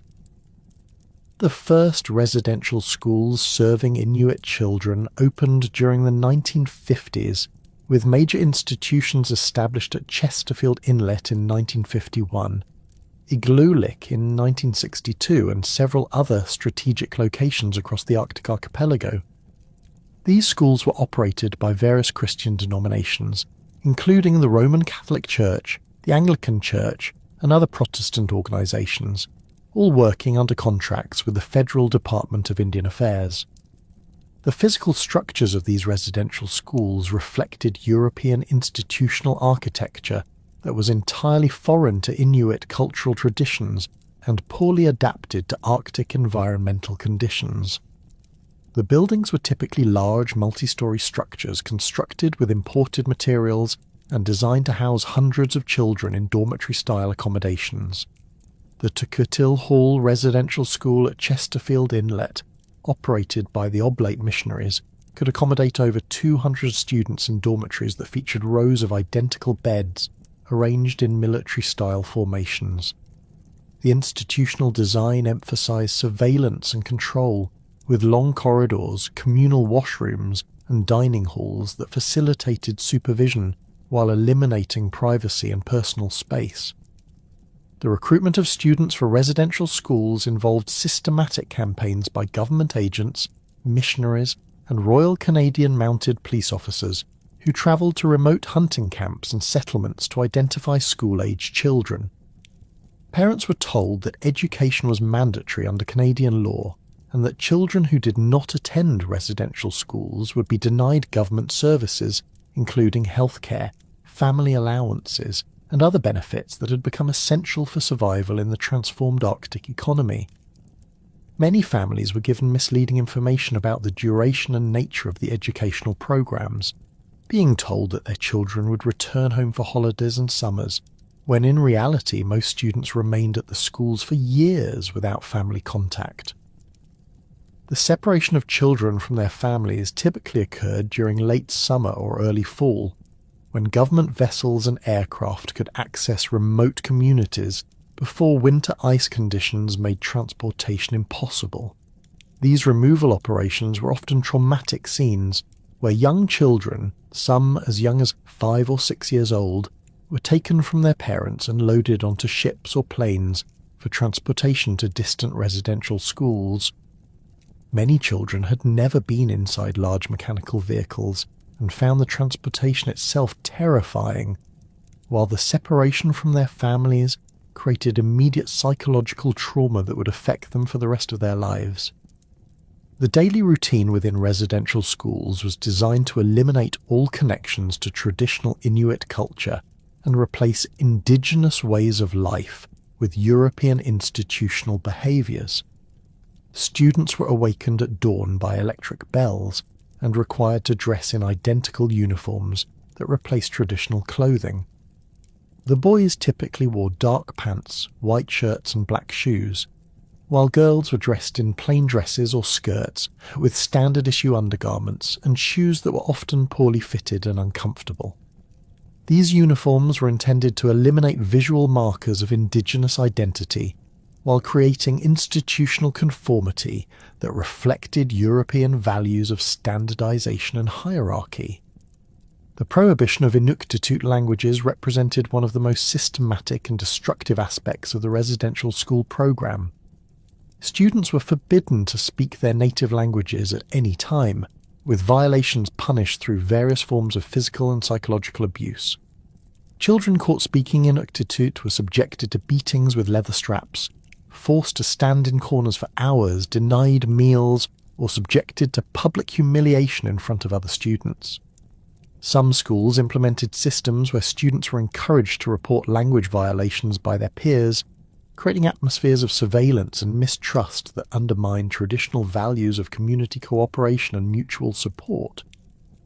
The enforcement of English-only policies was particularly traumatic for young children who arrived at residential schools with limited or no knowledge of European languages. These children found themselves unable to communicate their basic needs, fears, or physical discomfort to school staff, creating situations of profound isolation and helplessness. Many students described the experience of losing their native language as a form of spiritual death, as Inuktitut was not merely a communication tool, but the medium through which traditional knowledge, spiritual concepts, and cultural identity were expressed and maintained. The academic curriculum in residential schools emphasized basic literacy and numeracy skills while systematically excluding any content related to traditional Inuit knowledge, history, or cultural practices. Students learned to read and write using textbooks that depicted European and Southern Canadian experiences while ignoring the Arctic environment and indigenous ways of life that had shaped their communities for centuries. Geography lessons focused on European countries and southern Canadian provinces, while treating the Arctic as an empty wasteland rather than a complex ecosystem with its own history and cultural significance. Religious instruction formed a central component of the residential school curriculum, with students required to attend daily chapel services, memorize Christian prayers and hymns, and participate in religious ceremonies that explicitly condemned traditional Inuit spiritual practices as pagan superstitions. Students were taught that their ancestors' beliefs in animal spirits, shamanic healing, and traditional ceremonies were evil practices that would lead to eternal damnation. This religious indoctrination created profound spiritual confusion for children who had been raised with traditional beliefs, forcing them to choose between their ancestral heritage and their hope for salvation in the Christian worldview. The vocational training programs in residential schools were designed to prepare students for roles as manual labourers, domestic workers, and low-skilled employees in the colonial economy rather than providing education that would enable them to become community leaders or maintain traditional subsistence practices. Boys were taught carpentry, mechanics, and general construction skills that were intended to make them useful workers for government and commercial projects in the Arctic. Girls received instruction in cooking, cleaning, sewing, and childcare that prepared them for roles as domestic workers or wives in European-style households. The industrial work programs within residential schools exploited student labour to maintain the institutions while providing minimal compensation or educational value. Students were required to work several hours daily in school kitchens, laundries, workshops, and maintenance facilities, performing tasks that kept the institutions operating while generating profits for the religious organisations that managed them. This unpaid labour was justified as vocational training, but in reality it represented a form of institutional exploitation that treated Indigenous children as free workers rather than students deserving quality education. The living conditions within residential schools were often harsh and unsanitary, with overcrowded dormitories, inadequate heating, poor ventilation, and limited access to clean water and proper sanitation facilities. Students slept in dormitories that housed dozens of children in close quarters, creating ideal conditions for the spread of infectious diseases including tuberculosis, influenza, and other respiratory ailments. The institutional diet typically consisted of poor quality food that lacked the nutritional content and cultural significance of traditional Inuit foods, leading to malnutrition and health problems that affected students' physical and mental development. The medical care provided in residential schools was often inadequate and sometimes deliberately neglectful, with sick children receiving minimal treatment while being expected to continue their academic and work responsibilities. Many schools lacked qualified medical staff and relied on untrained personnel to diagnose and treat serious illnesses. Students who became seriously ill were often isolated from other children, but received little actual medical attention, leading to preventable deaths that devastated families and communities when the news eventually reached home. The psychological abuse inflicted in residential schools included systematic humiliation, emotional manipulation, and deliberate attempts to destroy students' sense of cultural identity and self-worth. Students were told repeatedly that their families were primitive, their traditions were backward, and their languages were inferior to European ways of life. This psychological assault was designed to create shame about Indigenous identity while fostering dependence on European authority figures for validation and approval. Physical abuse was endemic in many residential schools, with students subjected to beatings, sexual assault, and other forms of violence that were either officially sanctioned as discipline or tacitly permitted by institutional authorities who viewed Indigenous children as less deserving of protection than European children. The isolated locations of these schools and the lack of oversight from external authorities created environments where abusive staff members could act with impunity, while students had no recourse for protection or justice. The sexual abuse that occurred in residential schools was particularly devastating, involving both staff members and older students who perpetuated cycles of violence within the institutional environment. Many students were subjected to repeated sexual assault over periods of years, creating trauma that would affect their ability to form healthy relationships and trust others throughout their lives.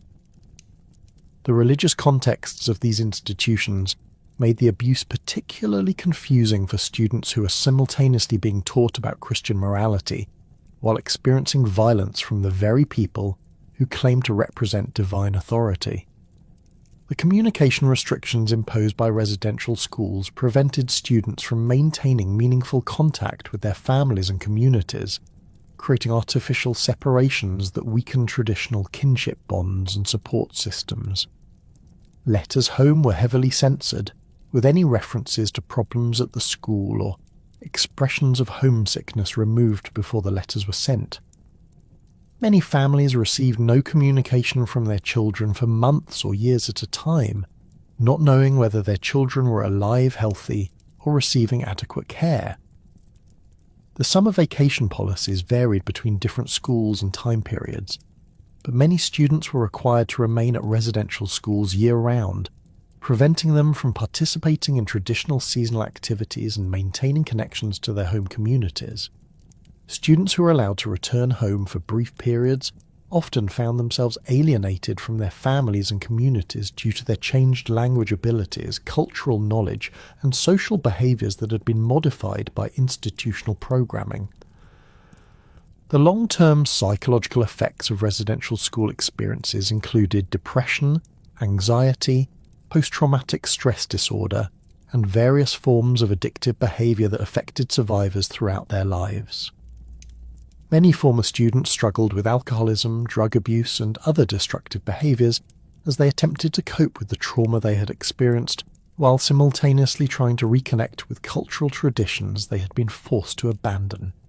The shame and confusion created by residential school experiences made it difficult for survivors to discuss their experiences, even with family members and counsellors who wanted to provide support. The intergenerational transmission of trauma became evident as residential school survivors became parents and found themselves unable to provide the nurturing and cultural guidance that their children needed.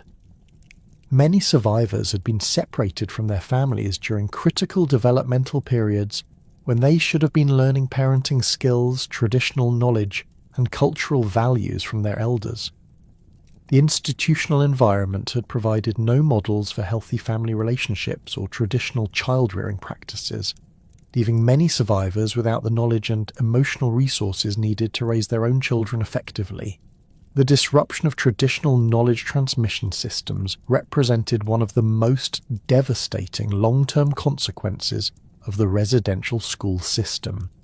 Children who should have been learning hunting techniques, environmental knowledge, spiritual practices and cultural traditions from their elders instead spent their formative years in institutions that actively suppress this knowledge. When these children return to their communities as young adults, they often lack the skills and knowledge needed to participate effectively in traditional subsistence activities or cultural practices. The loss of language fluency among residential school survivors created communication barriers that affected their relationships with elders and other community members who had not attended these institutions.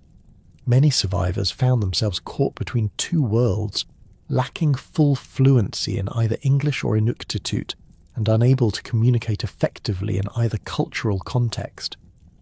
This linguistic displacement contributed to feelings of cultural alienation and identity confusion that persisted throughout their lives.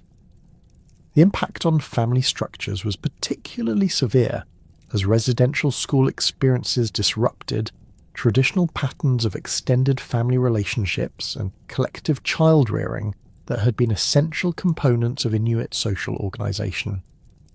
Survivors often struggled to maintain connections with extended family members and found it difficult to participate in traditional kinship obligations and support systems that required cultural knowledge and social skills they had been prevented from developing. The spiritual trauma inflicted by residential schools affected not only individual survivors, but entire communities as traditional spiritual practices and beliefs were disrupted by the systematic indoctrination that had condemned indigenous spirituality as evil or primitive. Many communities lost access to traditional healing practices, ceremonial knowledge, and spiritual guidance that had been essential components of cultural identity and community cohesion for centuries. The economic consequences of residential school policies extended far beyond individual trauma to affect entire communities that lost access to traditional knowledge systems needed for sustainable resource management and economic self-sufficiency. Young adults who returned from residential schools often lack the hunting, fishing and survival skills needed to participate effectively in traditional subsistence activities, creating increased dependence on government services and wage employment that was often unavailable in remote Arctic communities. The political implications of residential school policies included the systematic removal of potential community leaders during their formative years, preventing them from developing the cultural knowledge, language skills and community connections needed to provide effective leadership for their communities. This leadership vacuum contributed to the political marginalization of Inuit communities and reduced their ability to resist further colonial policies or advocate effectively for their rights and interests. The documentation and acknowledgement of residential school abuses began slowly during the 1980s and 1990s, as survivors began speaking publicly about their experiences and demanding recognition of the trauma they had endured. The establishment of the Truth and Reconciliation Commission of Canada in 2008 provided a formal mechanism for documenting residential school experiences and their ongoing effects on Indigenous communities, though the process of healing and reconciliation continues to be complicated by the profound and lasting nature of the trauma that was inflicted. The profound trauma inflicted by residential schools and systematic cultural suppression would intersect with unprecedented global events during the 1940s that would transform the Arctic from a remote frontier into a strategic battleground of international significance. World War II brought massive military installations, thousands of personnel, and revolutionary technologies to Inuit territories, accelerating processes of modernization and cultural change that had been developing gradually over previous decades. The war's demands for Arctic weather data, strategic positioning, and continental defense would establish permanent military and civilian infrastructure that fundamentally altered traditional relationships between Inuit communities and the land they had inhabited for centuries. The strategic importance of Arctic regions became apparent to military planners as early as 1940, when the Battle of Britain demonstrated the crucial role that accurate weather forecasting played in modern warfare. Meteorological conditions over the Arctic significantly influenced weather patterns across North America and Europe, making Arctic weather stations essential for predicting conditions that could affect bombing raids, naval operations, and troop movements thousands of kilometres away. The vast expanses of the Arctic also offered potential routes for enemy aircraft or submarines attempting to attack North American targets, requiring surveillance systems that could detect and track hostile forces across previously unmonitored territories. The establishment of weather stations across the Arctic archipelago began in earnest during 1942, with joint Canadian-American operations setting up installations at remote locations including Resolute Bay, Eureka, and Alert. These stations required year-round staffing by meteorologists, radio operators, and support personnel who maintained sophisticated equipment for measuring temperature, wind speed, barometric pressure, and other atmospheric conditions that were transmitted hourly to military headquarters in Ottawa and Washington. The construction of these facilities involved massive logistical operations that brought construction equipment, building materials, fuel supplies, and personnel to locations that had previously been accessible only to Inuit hunters using traditional transportation methods. The weather station at Eureka, established on Ellesmere Island in 1947, exemplified the scale and complexity of these military installations. The facility included heated buildings for equipment and personnel, diesel generators providing continuous electrical power, radio transmission equipment capable of communicating with stations thousands of kilometres away, and landing strips suitable for aircraft delivering supplies and rotating personnel. The station required regular supply flights carrying fuel, food, replacement equipment, and other materials that sustained a permanent population of 15 to 20 personnel in one of the most isolated locations on Earth. The construction of these installations required extensive modification of Arctic landscapes that had remained largely unchanged for centuries.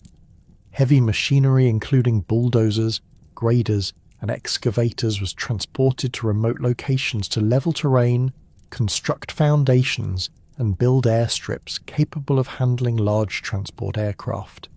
The environmental impact of this construction included the removal of vegetation, alteration of drainage patterns, and disruption of wildlife habitat that affected traditional hunting grounds used by nearby Inuit communities.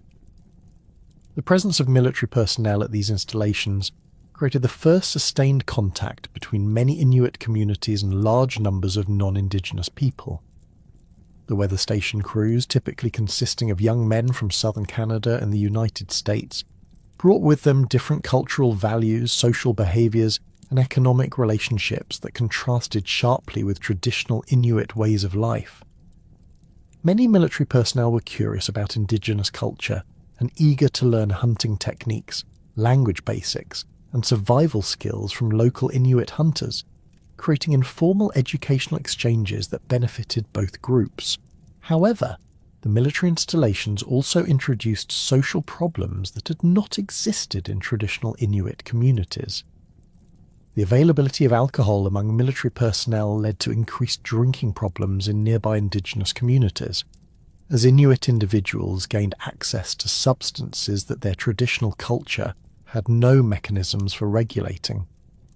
The concentration of young men with regular wages and access to manufactured goods created economic disparities and social tensions that disrupted traditional patterns of resource sharing and community cooperation. The employment opportunities created by military installations provided the first regular wage labour available to many Inuit men, who were hired as guides, interpreters, general labourers, and hunting specialists who provided fresh meat for station personnel. These jobs offered cash wages that could be used to purchase manufactured goods, but they also required men to spend extended periods away from their families and traditional hunting activities. The steady income from military employment created new forms of economic security, but also increased dependence on external economic systems that were subject to military priorities and budget allocations beyond community control. The technological innovations introduced through military installations included radio communication systems, motorized vehicles, and electrical power generation that demonstrated possibilities for modernizing traditional lifestyles. Inuit families living near weather stations gained access to radio broadcasts that connected them to news and entertainment from southern Canada and the United States for the first time. The availability of electrical power for lighting, heating, and operating equipment showed alternatives to traditional oil lamps and heating systems that had been used for centuries.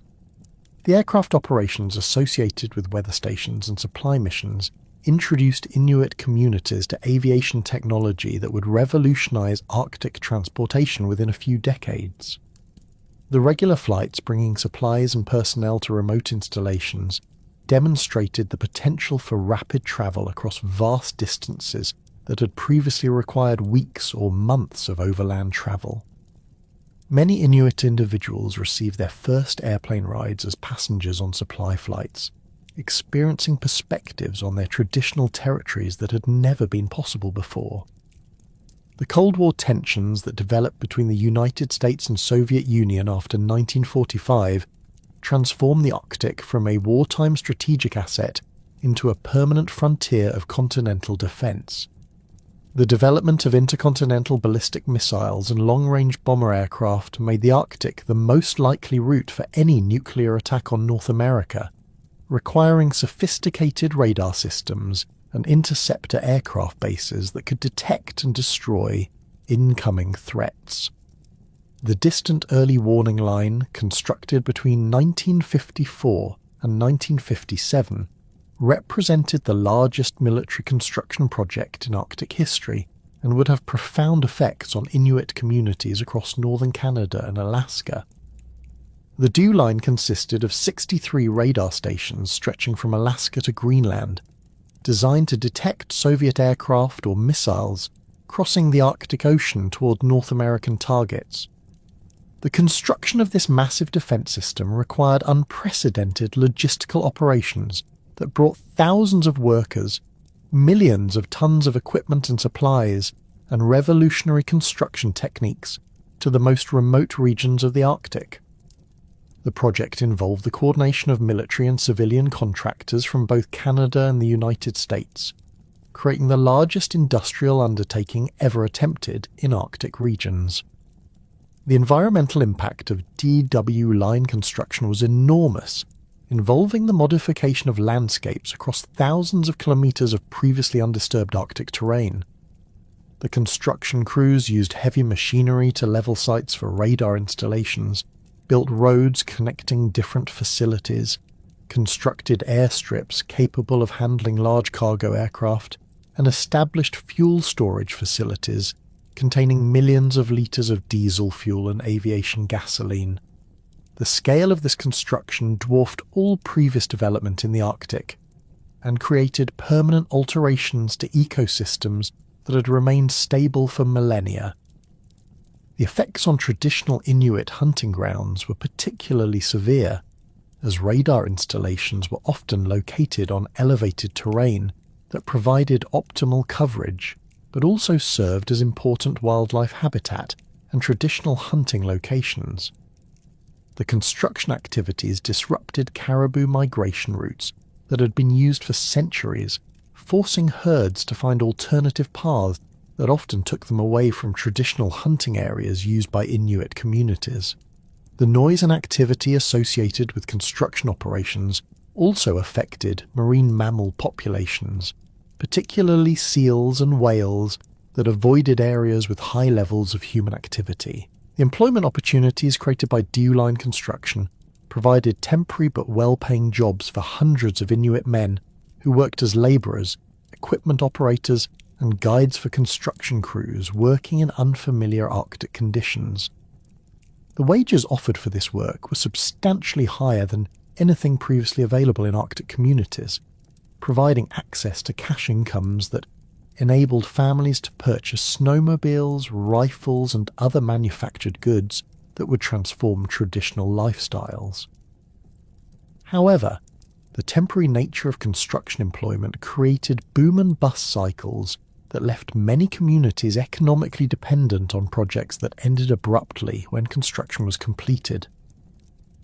The permanent operation of DEW line facilities required smaller numbers of personnel than the construction phase, but created ongoing employment opportunities for Inuit individuals who could serve as maintenance workers, security guards, and general labourers at radar installations.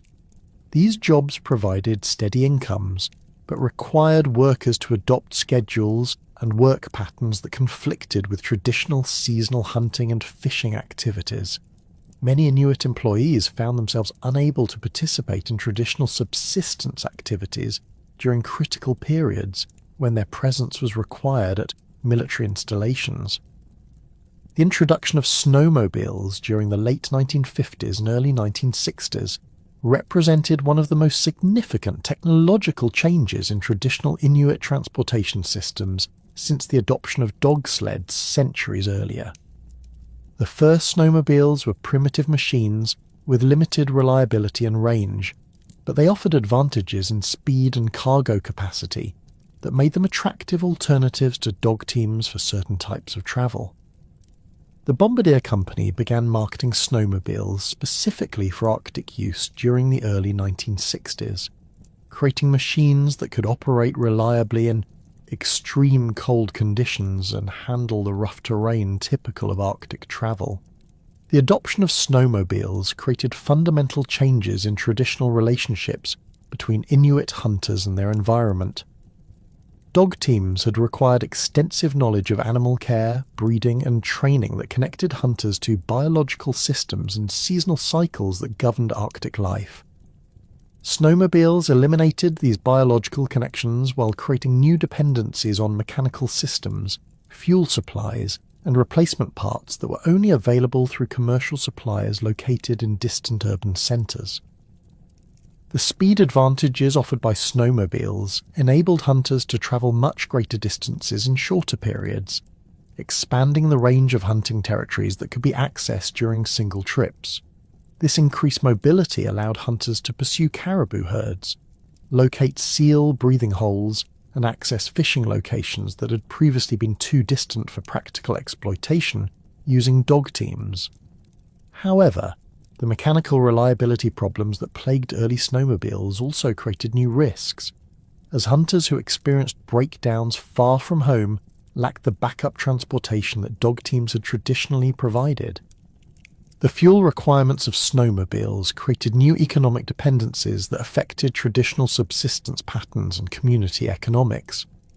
Gasoline and oil had to be purchased with cash, requiring hunters to engage in wage labour or commercial hunting activities that generated income for equipment operation.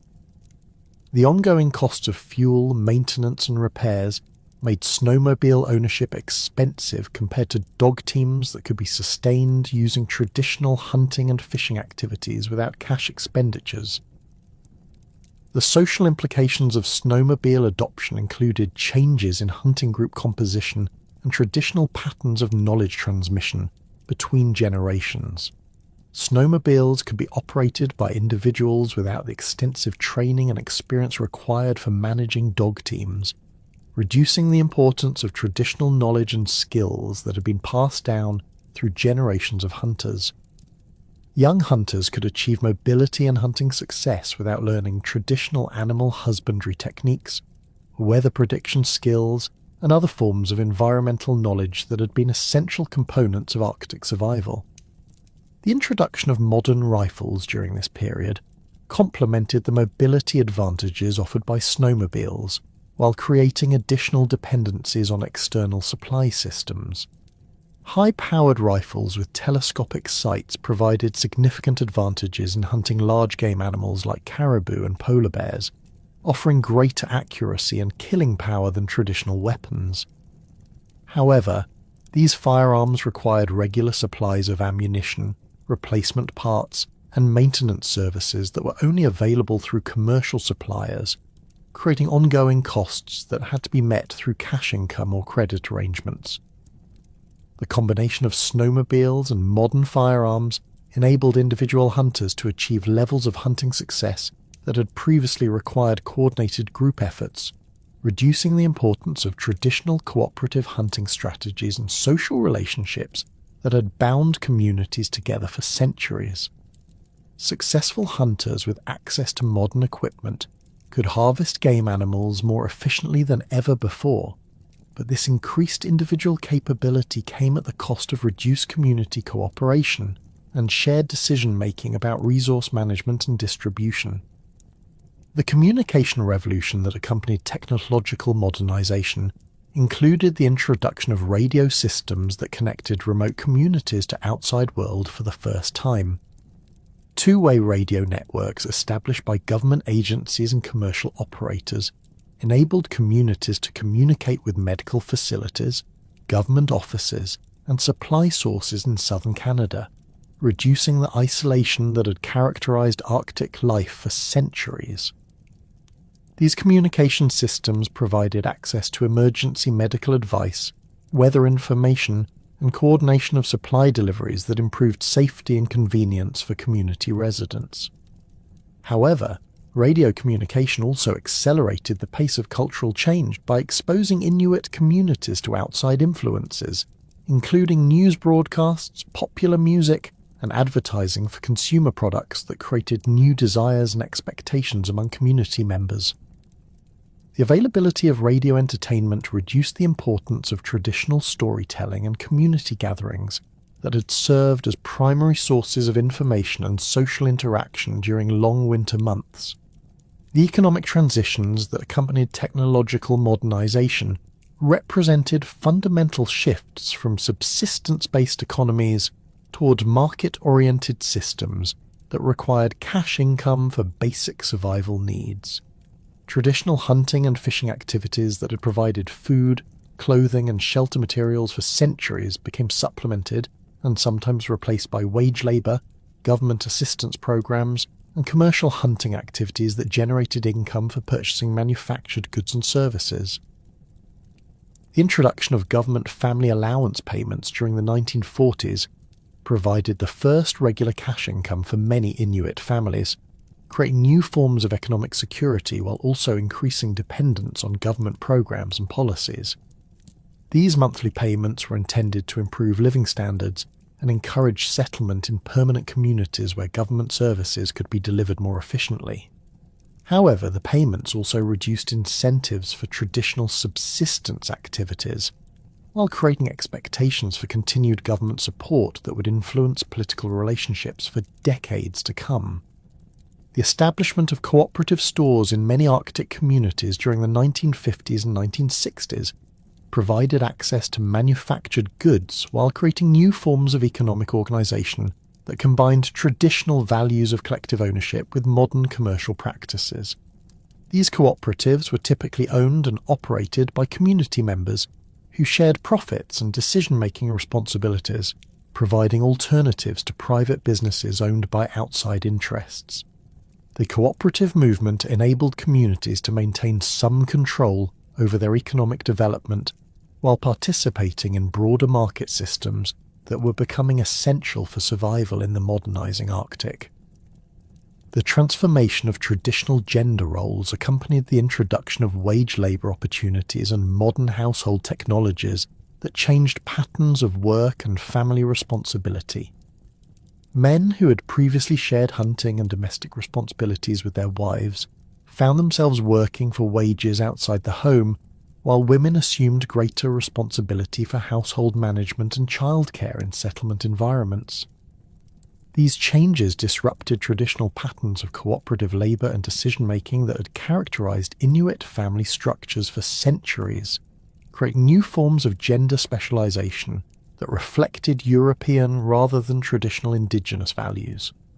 The availability of modern household appliances, including stoves, refrigerators, and washing machines, reduced the time and effort required for traditional domestic tasks, while creating new dependencies on electrical power systems and repair services that were often unreliable in remote Arctic locations. These technological conveniences improved living standards in many ways, but also reduced the importance of traditional skills, including food preservation techniques, clothing manufacture, and other domestic capabilities that had been essential for Arctic survival. The technological modernization and social disruption that had accelerated during World War II created conditions that would fundamentally transform Inuit political consciousness and organizational capacity during the following decades. The concentration of previously dispersed populations in permanent settlements, combined with improved communication systems and increased contact with government officials, provided Inuit communities with new opportunities to coordinate their responses to colonial policies, while developing collective strategies for protecting their rights and interests. The emergence of pan-Inuit political organizations during the 1960s and 1970s represented a dramatic shift from the localized resistance that had characterized earlier responses to colonial control, marking the beginning of systematic efforts to achieve self-determination and recognition of indigenous rights within existing legal and political frameworks. The formation of the Inuit Tapiriit Kanatami in 1971 represented the culmination of several years of organizational development that had begun with regional associations addressing specific local concerns. The organization emerged from a meeting of Inuit leaders from across the Arctic, who recognized that their communities faced similar challenges related to land rights, resource development, and cultural preservation that required coordinated responses rather than isolated local efforts. The founding meeting, held in Ottawa with support from the Department of Indian Affairs, brought together representatives from Alaska, northern Canada, and Greenland who shared experiences and developed strategies for advancing common interests through political advocacy and legal action. The organizational structure of Inuit Tapiriit Kanatami reflected traditional consensus-building processes while incorporating modern political techniques, including lobbying, media relations, and legal advocacy that were necessary for effective engagement with government institutions and corporate interests. The organization's leadership included both traditional community leaders who possessed extensive knowledge of customary law and territorial relationships, and younger Inuit individuals who had acquired formal education and professional skills through residential schools and government programs. This combination of traditional authority and modern expertise enabled the organization to communicate effectively with government officials while maintaining legitimacy within Inuit communities. The initial priorities of Inuit Tapiriit Kanatami focused on land rights recognition, protection of traditional hunting and fishing activities, and the development of educational programs that would preserve Inuit languages and cultural knowledge while providing modern skills needed for economic development. The organization argued that Inuit peoples had never surrendered their territorial rights through treaties or other legal instruments, maintaining that traditional hunting territories remained under indigenous jurisdiction, despite government claims of sovereignty over Arctic regions. This position challenged fundamental assumptions of Canadian and American territorial law while asserting indigenous rights that had been ignored during centuries of colonial expansion. The development of regional Inuit associations during the same period provided organizational infrastructure that connected local communities to broader political movements while addressing specific territorial and cultural concerns. The Committee for Original Peoples Entitlement, established in the Western Arctic during 1970, focused on land claims and resource development issues affecting Inuvialuit communities in the Mackenzie Delta region. The organization documented traditional hunting territories, gathered evidence of historical occupation, and developed legal arguments supporting indigenous title to lands and resources that were being targeted for oil and gas exploration by multinational corporations. The Labrador Inuit Association, formed in 1973, addressed similar land rights issues while also focusing on the protection of traditional fishing and hunting activities that were being restricted by provincial government regulations.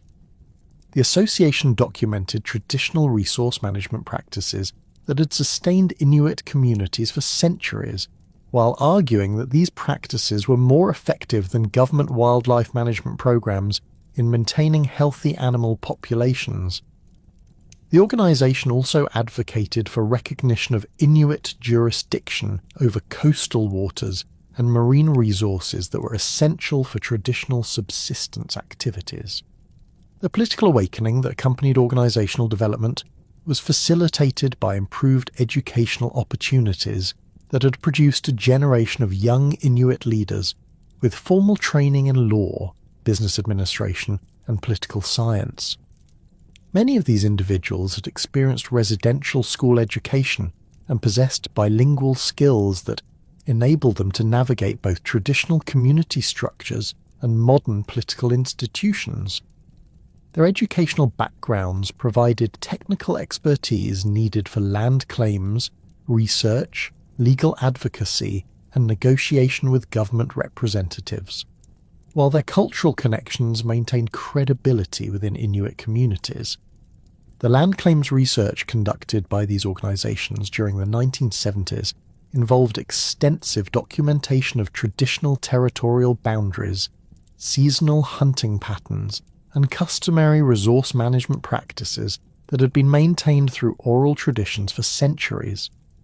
Teams of researchers, including both Inuit community members and non-Indigenous anthropologists and historians, collected testimonies from elders who possessed detailed knowledge of traditional territorial relationships and historical events that demonstrated continuous occupation and use of specific areas. This research provided evidence needed to support legal arguments for Indigenous title while also preserving traditional knowledge that was being lost as older community members passed away. The mapping projects undertaken as part of land claims research represented collaborative efforts between traditional knowledge holders and modern cartographic techniques that produced detailed documentation of Inuit territorial relationships. Elders worked with researchers to identify traditional place names, seasonal camping locations, hunting territories, and travel routes that had been used by their families and communities for generations. These maps provided visual representations of complex territorial relationships that had previously existed only in oral traditions, creating documents that could be used in legal proceedings while preserving geographical knowledge for future generations. The Alaska Native Claims Settlement Act of 1971 represented the first major legal recognition of Indigenous land rights in Arctic regions and provided a model that would influence subsequent negotiations in Canada and Greenland. The legislation was prompted by the discovery of massive oil reserves at Prudhoe Bay and the need to resolve Indigenous land claims before construction of the Trans-Alaska Pipeline could proceed. The Act extinguished Aboriginal title to most of Alaska while providing compensation of $962 million and 44 million acres of land to be distributed among regional and village corporations controlled by Alaska Native peoples. The corporate structure established by the Alaska Native Claims Settlement Act created new forms of indigenous self-governance that combined traditional community values with modern business practices. The Arctic Slope Regional Corporation, controlled by Inuit peoples of northern Alaska, became one of the largest indigenous-controlled businesses in North America, generating revenues through oil and gas development, government contracting, and various subsidiary enterprises. The corporation provided employment opportunities for indigenous community members while generating profits that were used to fund cultural preservation programs, educational scholarships, and community development projects. However, the corporate model also created new forms of economic inequality within indigenous communities as shareholders who owned corporation stock received dividend payments, while community members without stock ownership had limited access to corporate benefits.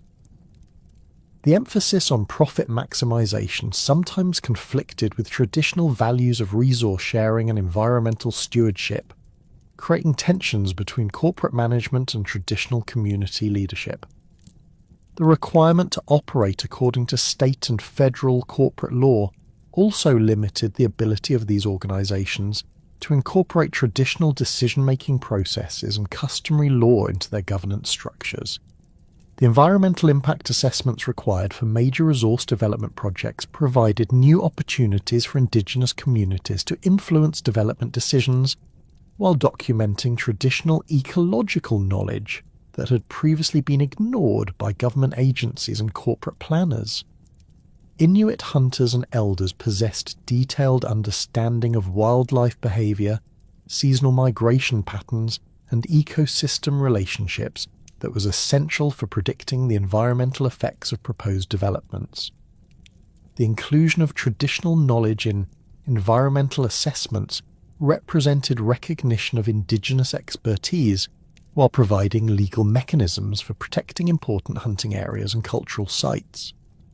The James Bay and Northern Quebec Agreement, signed in 1975, represented the first comprehensive land claims settlement in Canada and established precedents for subsequent negotiations with other Indigenous groups. The agreement was negotiated in response to the James Bay hydroelectric project, which would have flooded vast areas of traditional Cree and Inuit hunting territories without Indigenous consent or compensation.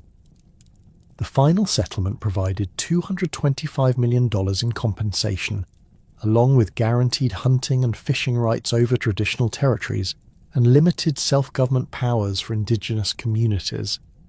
The negotiation process for the James Bay Agreement involved complex discussions about the relationship between traditional Indigenous rights and modern legal systems that would influence all subsequent land claims negotiations. Indigenous negotiators argued that their traditional territorial rights had never been extinguished by European colonization, and that any development on traditional lands required Indigenous consent. Government and corporate representatives maintained that Crown sovereignty gave them authority to approve development projects while offering compensation for any impacts on Indigenous communities. The final agreement represented a compromise that recognised some Indigenous rights while allowing development to proceed under specific conditions.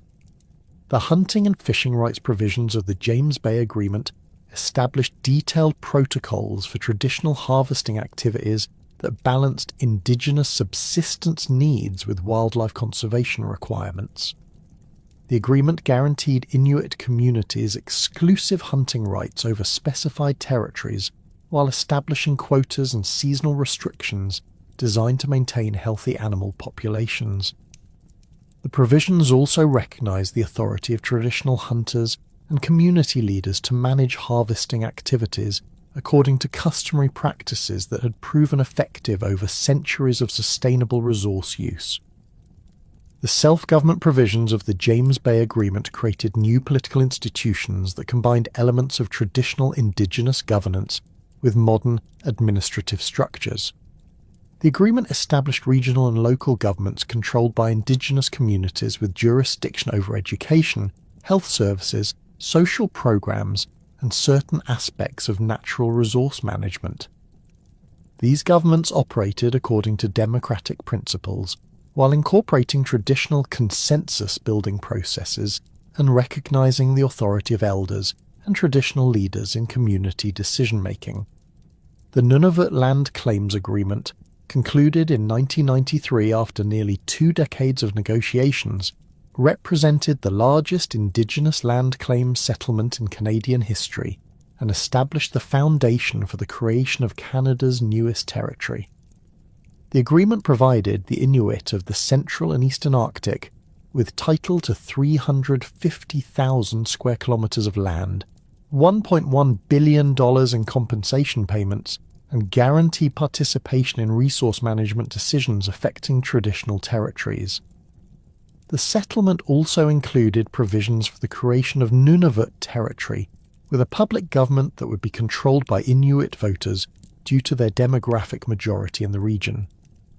The research and documentation efforts that supported the Nunavut land claim involved the most comprehensive mapping of traditional Inuit territories ever undertaken, with community members from 26 settlements providing detailed information about traditional place names, seasonal hunting patterns, and historical events that demonstrated continuous occupation and use of the land. The project employed both traditional knowledge holders and professional researchers who worked together to create maps and documents that could be used in legal proceedings while preserving cultural knowledge for future generations.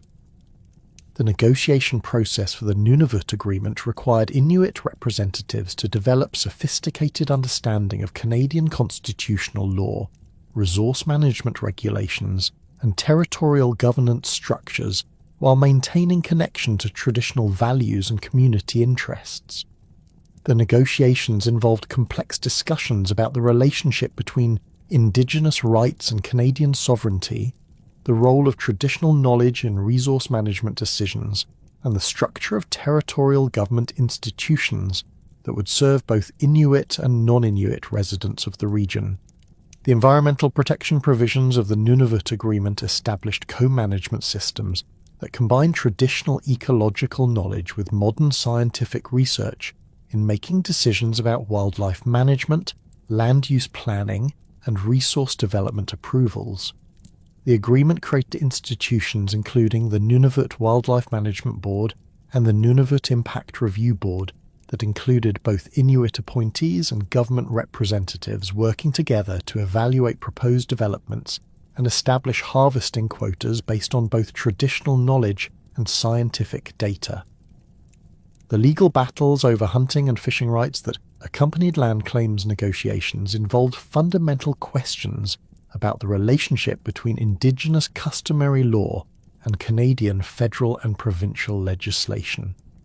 Inuit communities argued that their traditional harvesting practices were protected by Aboriginal rights that predated European colonisation and could not be extinguished by government regulations. Federal and provincial governments maintained that wildlife conservation required uniform application of hunting regulations, regardless of the cultural background of individual hunters.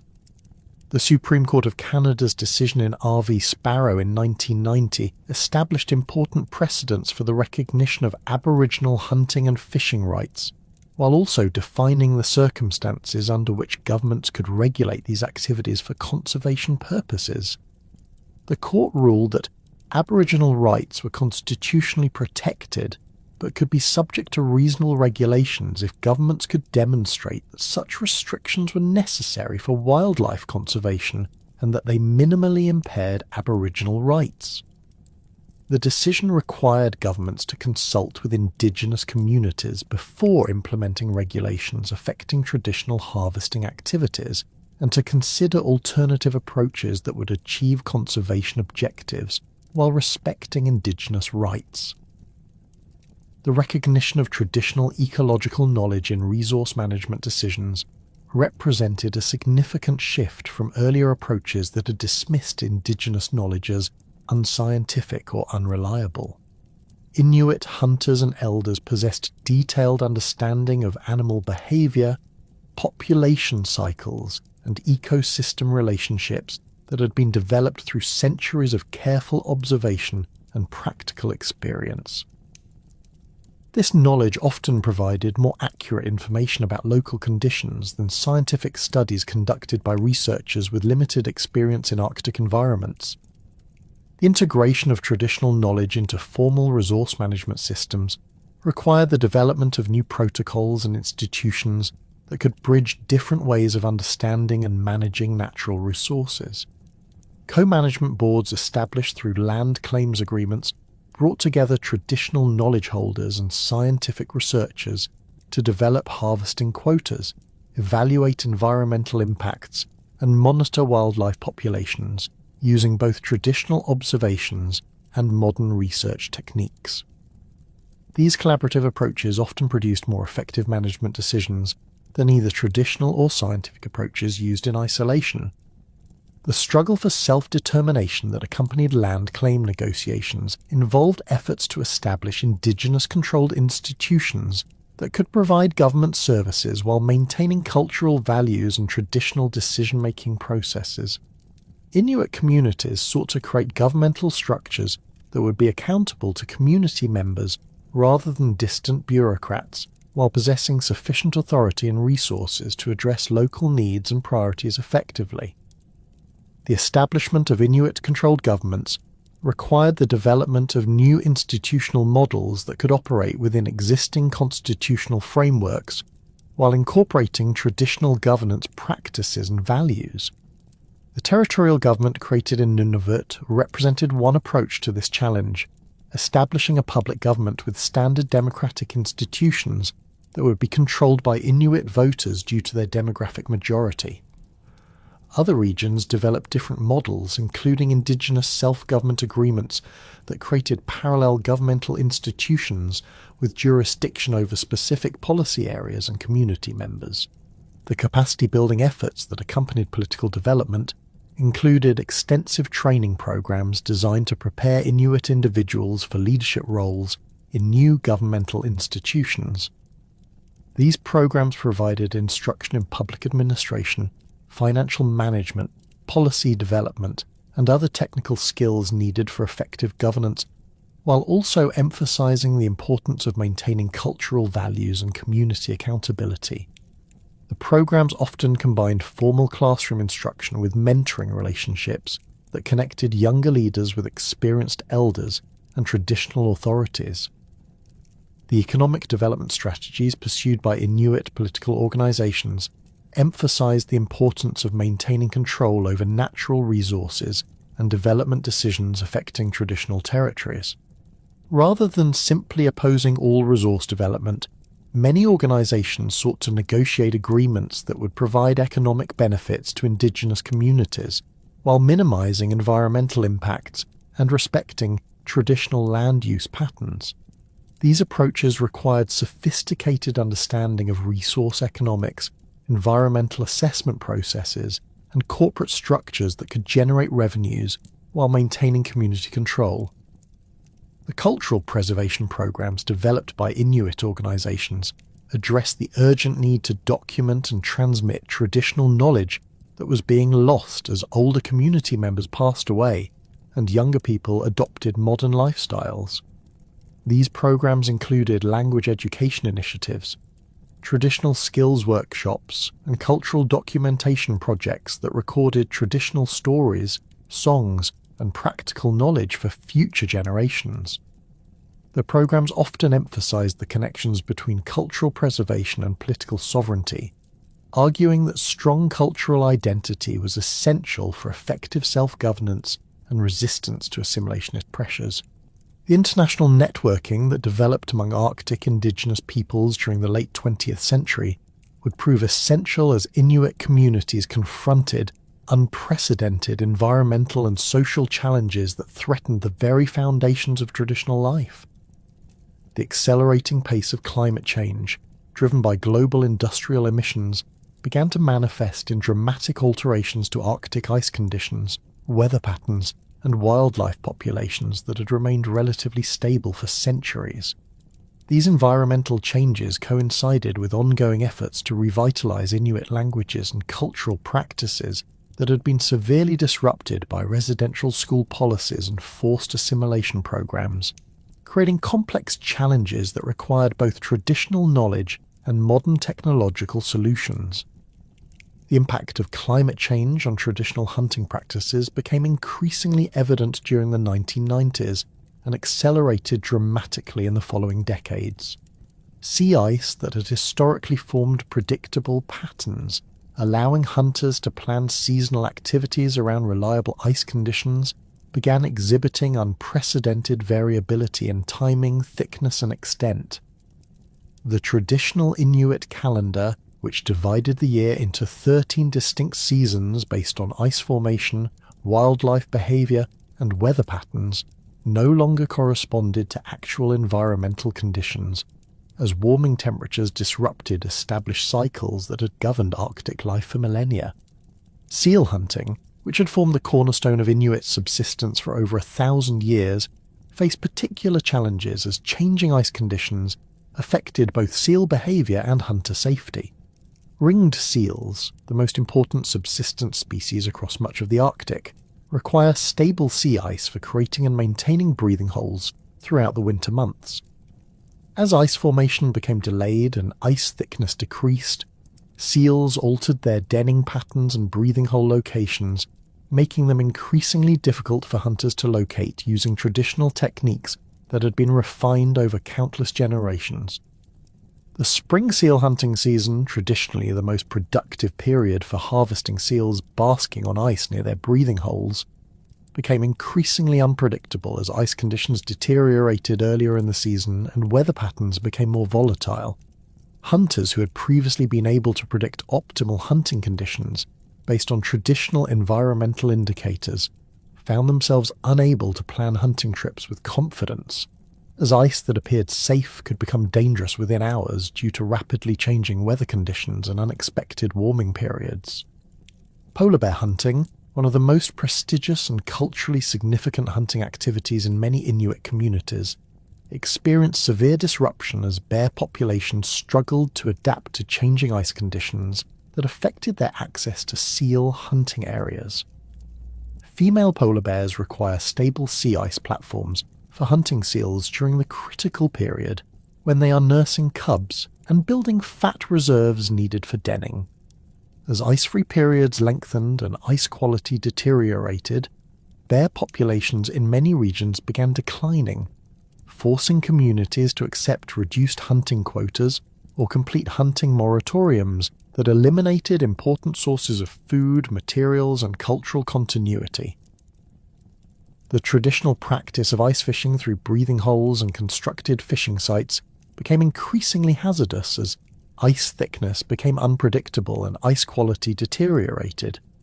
Hunters who had previously been able to assess ice safety using traditional techniques developed over generations found that changing climate conditions made traditional indicators unreliable. Ice that appeared solid according to traditional assessment methods could collapse unexpectedly, creating life-threatening situations for hunters who lacked alternative safety equipment or communication systems needed for emergency rescue operations. Caribou hunting faced different but equally serious challenges as changing precipitation patterns and temperature fluctuations affected migration routes, calving success, and winter survival rates for the massive herds that had sustained inland Inuit communities for centuries. Increased rainfall during winter months created ice layers on top of snow that prevented caribou from accessing vegetation beneath the snow surface, leading to starvation and population crashes that reduced hunting opportunities and forced communities to rely more heavily on imported foods that lack the nutritional and cultural significance of traditional country foods. The timing of caribou migrations became increasingly unpredictable as changing weather patterns disrupted the environmental cues that had traditionally triggered seasonal movements between calving grounds, summer feeding areas, and winter shelter locations. Hunters who had planned hunting activities around predictable migration schedules found themselves unable to intercept herds that arrived weeks earlier or later than expected, reducing hunting success and creating food security challenges for communities that depended on caribou for substantial portions of their annual protein requirements. Walrus populations experienced significant stress from changing ice conditions that affected their access to feeding areas and hauling out sites where they gathered for reproduction and social interaction.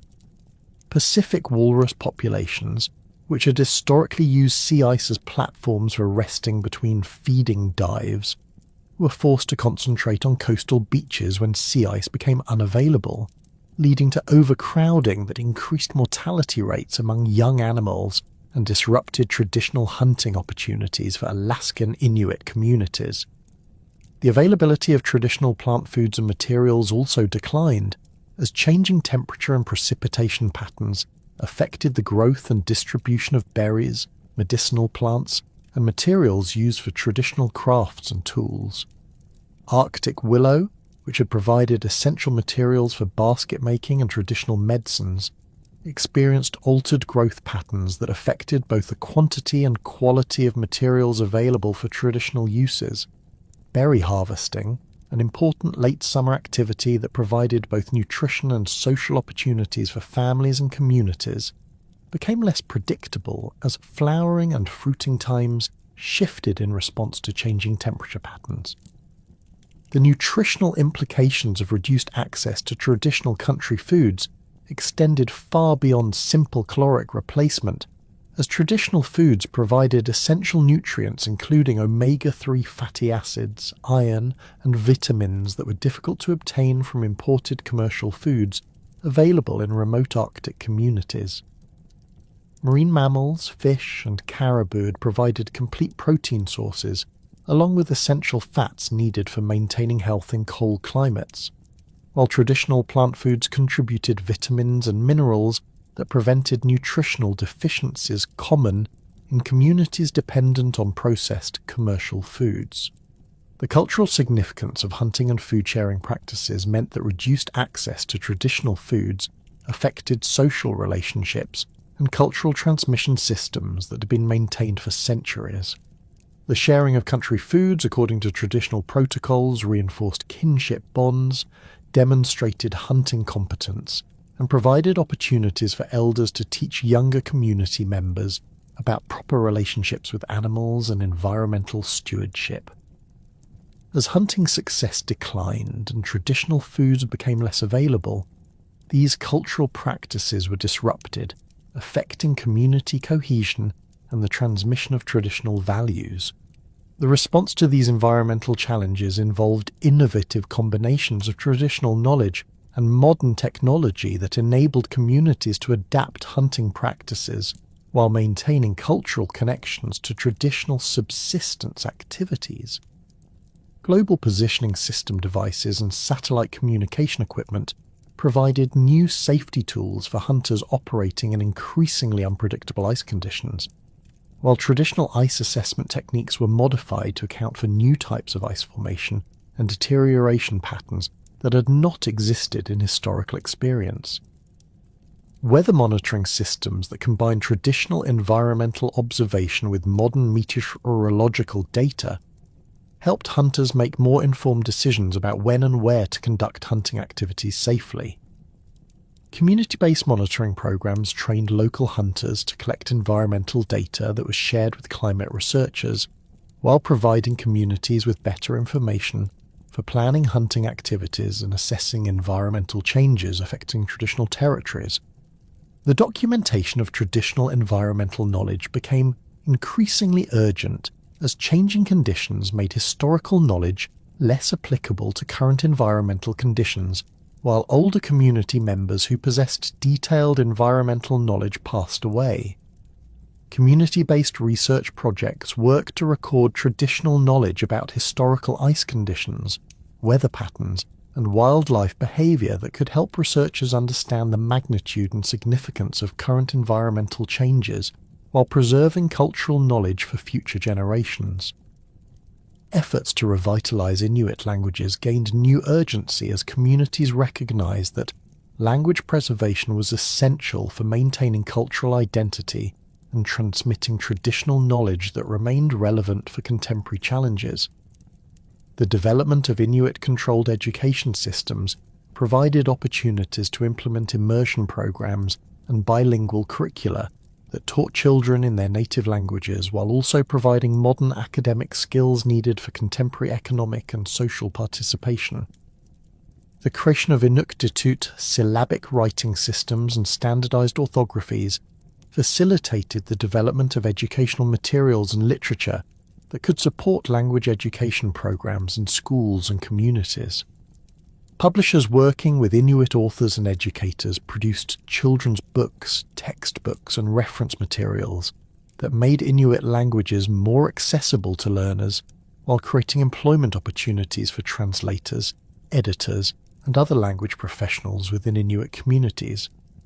Radio and television broadcasting in Inuit languages provided daily exposure to native languages for community members, while creating platforms for sharing traditional stories, contemporary news, and cultural programming that reinforced language use and cultural identity.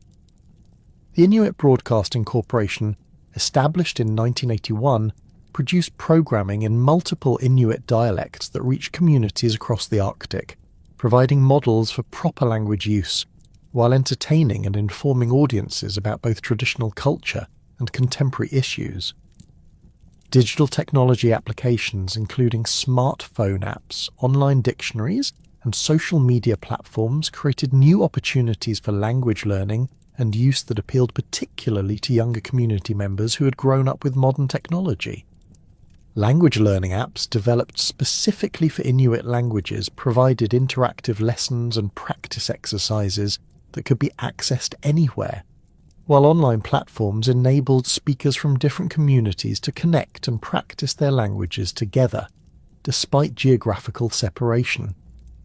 The integration of traditional knowledge with modern educational curricula required the development of new pedagogical approaches that respected both Indigenous knowledge systems and contemporary academic standards. Land-based education programs took students out of classroom settings to learn traditional skills and environmental knowledge directly from elders and experienced hunters, providing experiential learning that reinforced cultural connections while teaching practical skills needed for contemporary life in Arctic communities.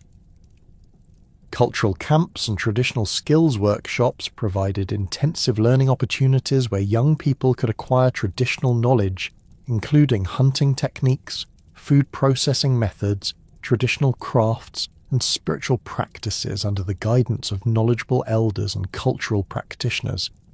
These programs often combined traditional instruction with modern safety equipment and communication technology that made traditional activities safer while maintaining their cultural authenticity and educational value. The development of cultural documentation projects involving video recording, audio recording, and written transcription of traditional knowledge created permanent records that could be used for educational purposes while preserving cultural knowledge that might otherwise be lost. These projects often involved collaboration between elders who possessed traditional knowledge and younger community members who had technical skills needed for operating recording equipment and managing digital archives. Economic development challenges facing contemporary Inuit communities required balancing traditional values and environmental stewardship with the need for cash income and employment opportunities that could support modern lifestyles and community services. Resource extraction projects, including mining, oil and gas development, and commercial fishing operations, offered potential employment and revenue opportunities, but also posed risks to environmental quality and traditional land use patterns that were essential for cultural continuity. The negotiation of impact-benefit agreements with resource development companies represented efforts to ensure that Inuit communities received fair compensation and employment opportunities from development projects affecting their traditional territories while maintaining some control over environmental protection and cultural site preservation. These agreements typically included provisions for local hiring preferences, training programs, and revenue sharing that provided economic benefits to communities while requiring companies to minimize environmental impacts and respect cultural values.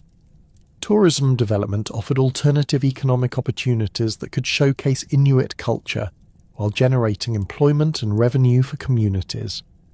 Cultural tourism programs that featured traditional hunting demonstrations, craft workshops, and storytelling sessions provided income for guides and cultural practitioners while educating visitors about Inuit history and contemporary life. However, tourism development also required careful management to prevent cultural commodification and ensure that tourism activities respected community values and privacy. The establishment of Inuit-owned businesses and cooperatives created opportunities for economic development under community control, while maintaining traditional values of collective ownership and shared decision-making. These enterprises ranged from traditional craft production and commercial fishing operations to modern service businesses including construction companies, transportation services, and retail operations that serve both community needs and external markets. The challenge of maintaining traditional economic activities within modern market systems required innovative approaches that could generate cash income while preserving cultural practices and environmental sustainability. Commercial hunting and fishing operations that sold traditional foods to urban markets provided income for hunters while maintaining connections to traditional subsistence activities, though these operations also required compliance with food safety regulations and marketing systems that were designed for industrial rather than traditional food production. Youth engagement in cultural preservation and political participation became increasingly important as communities recognized that cultural continuity depended on young people maintaining connections to traditional knowledge while also acquiring modern skills needed for contemporary leadership roles.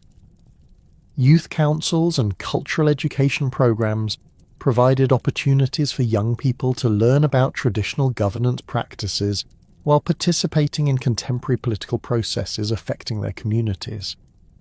The role of social media and modern communication technology in maintaining cultural connections created both opportunities and challenges for cultural preservation efforts.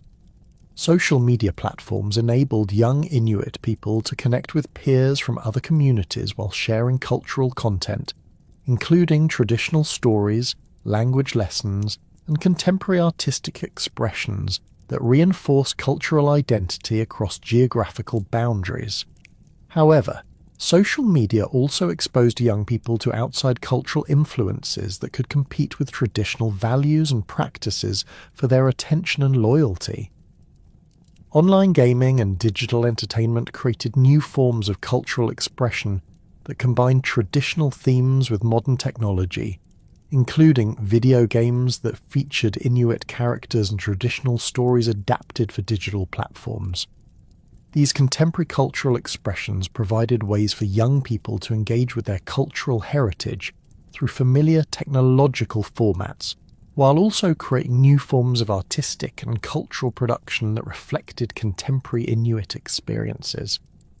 The development of Inuit-controlled media production facilities and training programs created opportunities for young people to acquire technical skills in video production, audio recording, and digital media creation, while producing content that reflected community values and cultural perspectives.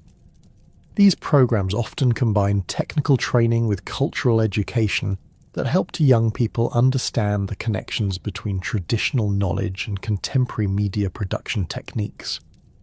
The preservation of cultural identity in an increasingly globalized world required conscious efforts to maintain distinctive Inuit values and practices, while also participating in broader economic and social systems that offered opportunities for education, employment, and cultural exchange. This balance involved selective adoption of outside technologies and practices that could support community goals while rejecting influences that threatened cultural continuity or community cohesion. The establishment of cultural protocols and community guidelines for interaction with outside researchers, media representatives, and visitors help communities maintain control over how their culture was represented and shared with external audiences.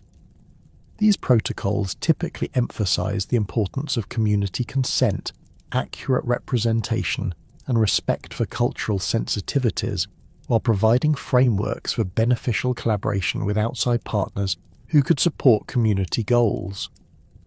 The integration of traditional governance practices with modern political institutions created hybrid systems that combine democratic participation with consensus-building processes and elder consultation that reflected traditional decision-making practices. These governance innovations provided models for other indigenous communities while demonstrating that traditional political practices could be adapted to contemporary circumstances without losing their essential characteristics. As Inuit communities navigate the complex challenges of the 21st century, they continue to demonstrate the resilience and adaptability that enabled their ancestors to thrive in the Arctic for over a millennium. The combination of traditional knowledge with modern technology, the revitalization of indigenous languages alongside participation in global communication networks, and the development of sustainable economic opportunities that respect both cultural values and environmental stewardship represent ongoing efforts to maintain cultural continuity while adapting to rapidly changing circumstances. The success of these efforts will determine whether future generations of Inuit people will be able to maintain their distinctive cultural identity and connection to Arctic lands that have sustained their communities for countless generations, ensuring that the rich heritage of Inuit civilization continues to evolve and flourish in an uncertain but hopeful future.